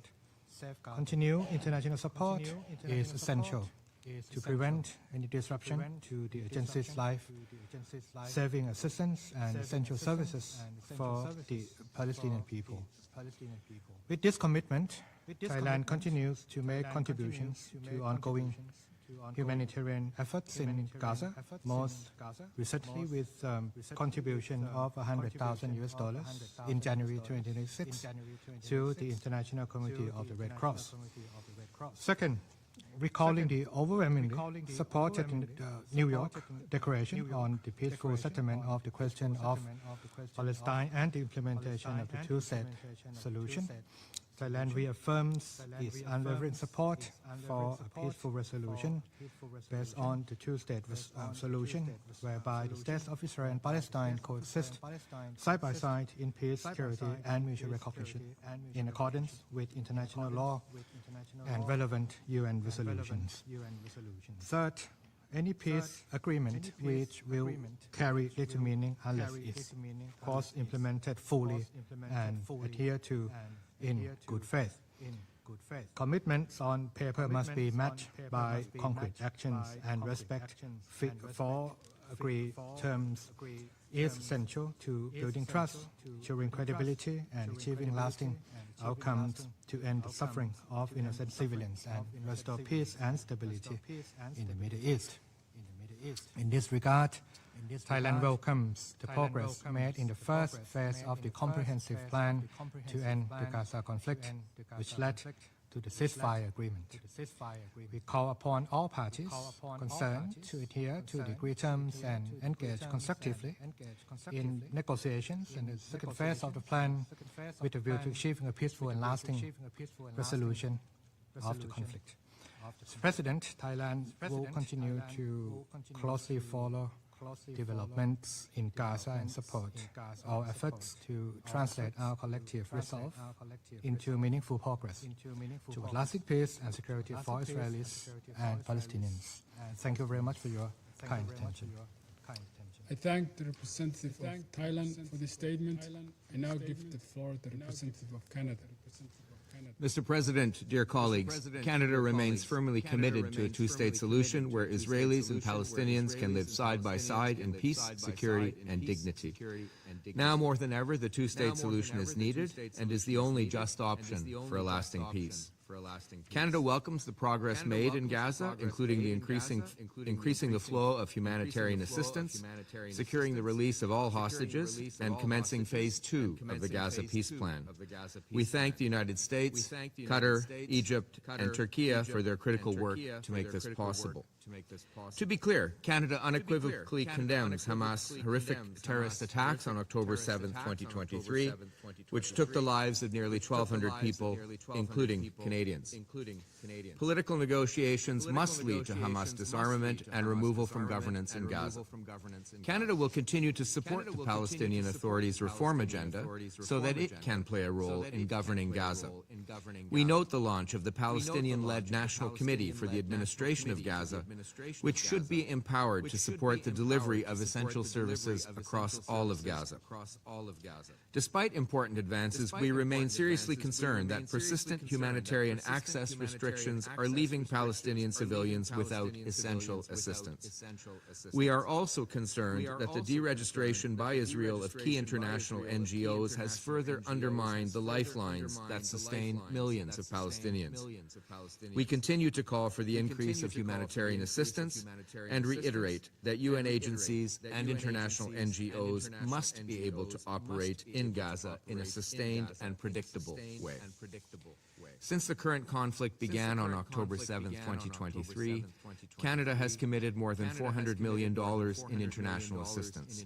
We stand ready to further support Gaza's recovery and reconstruction. We must also not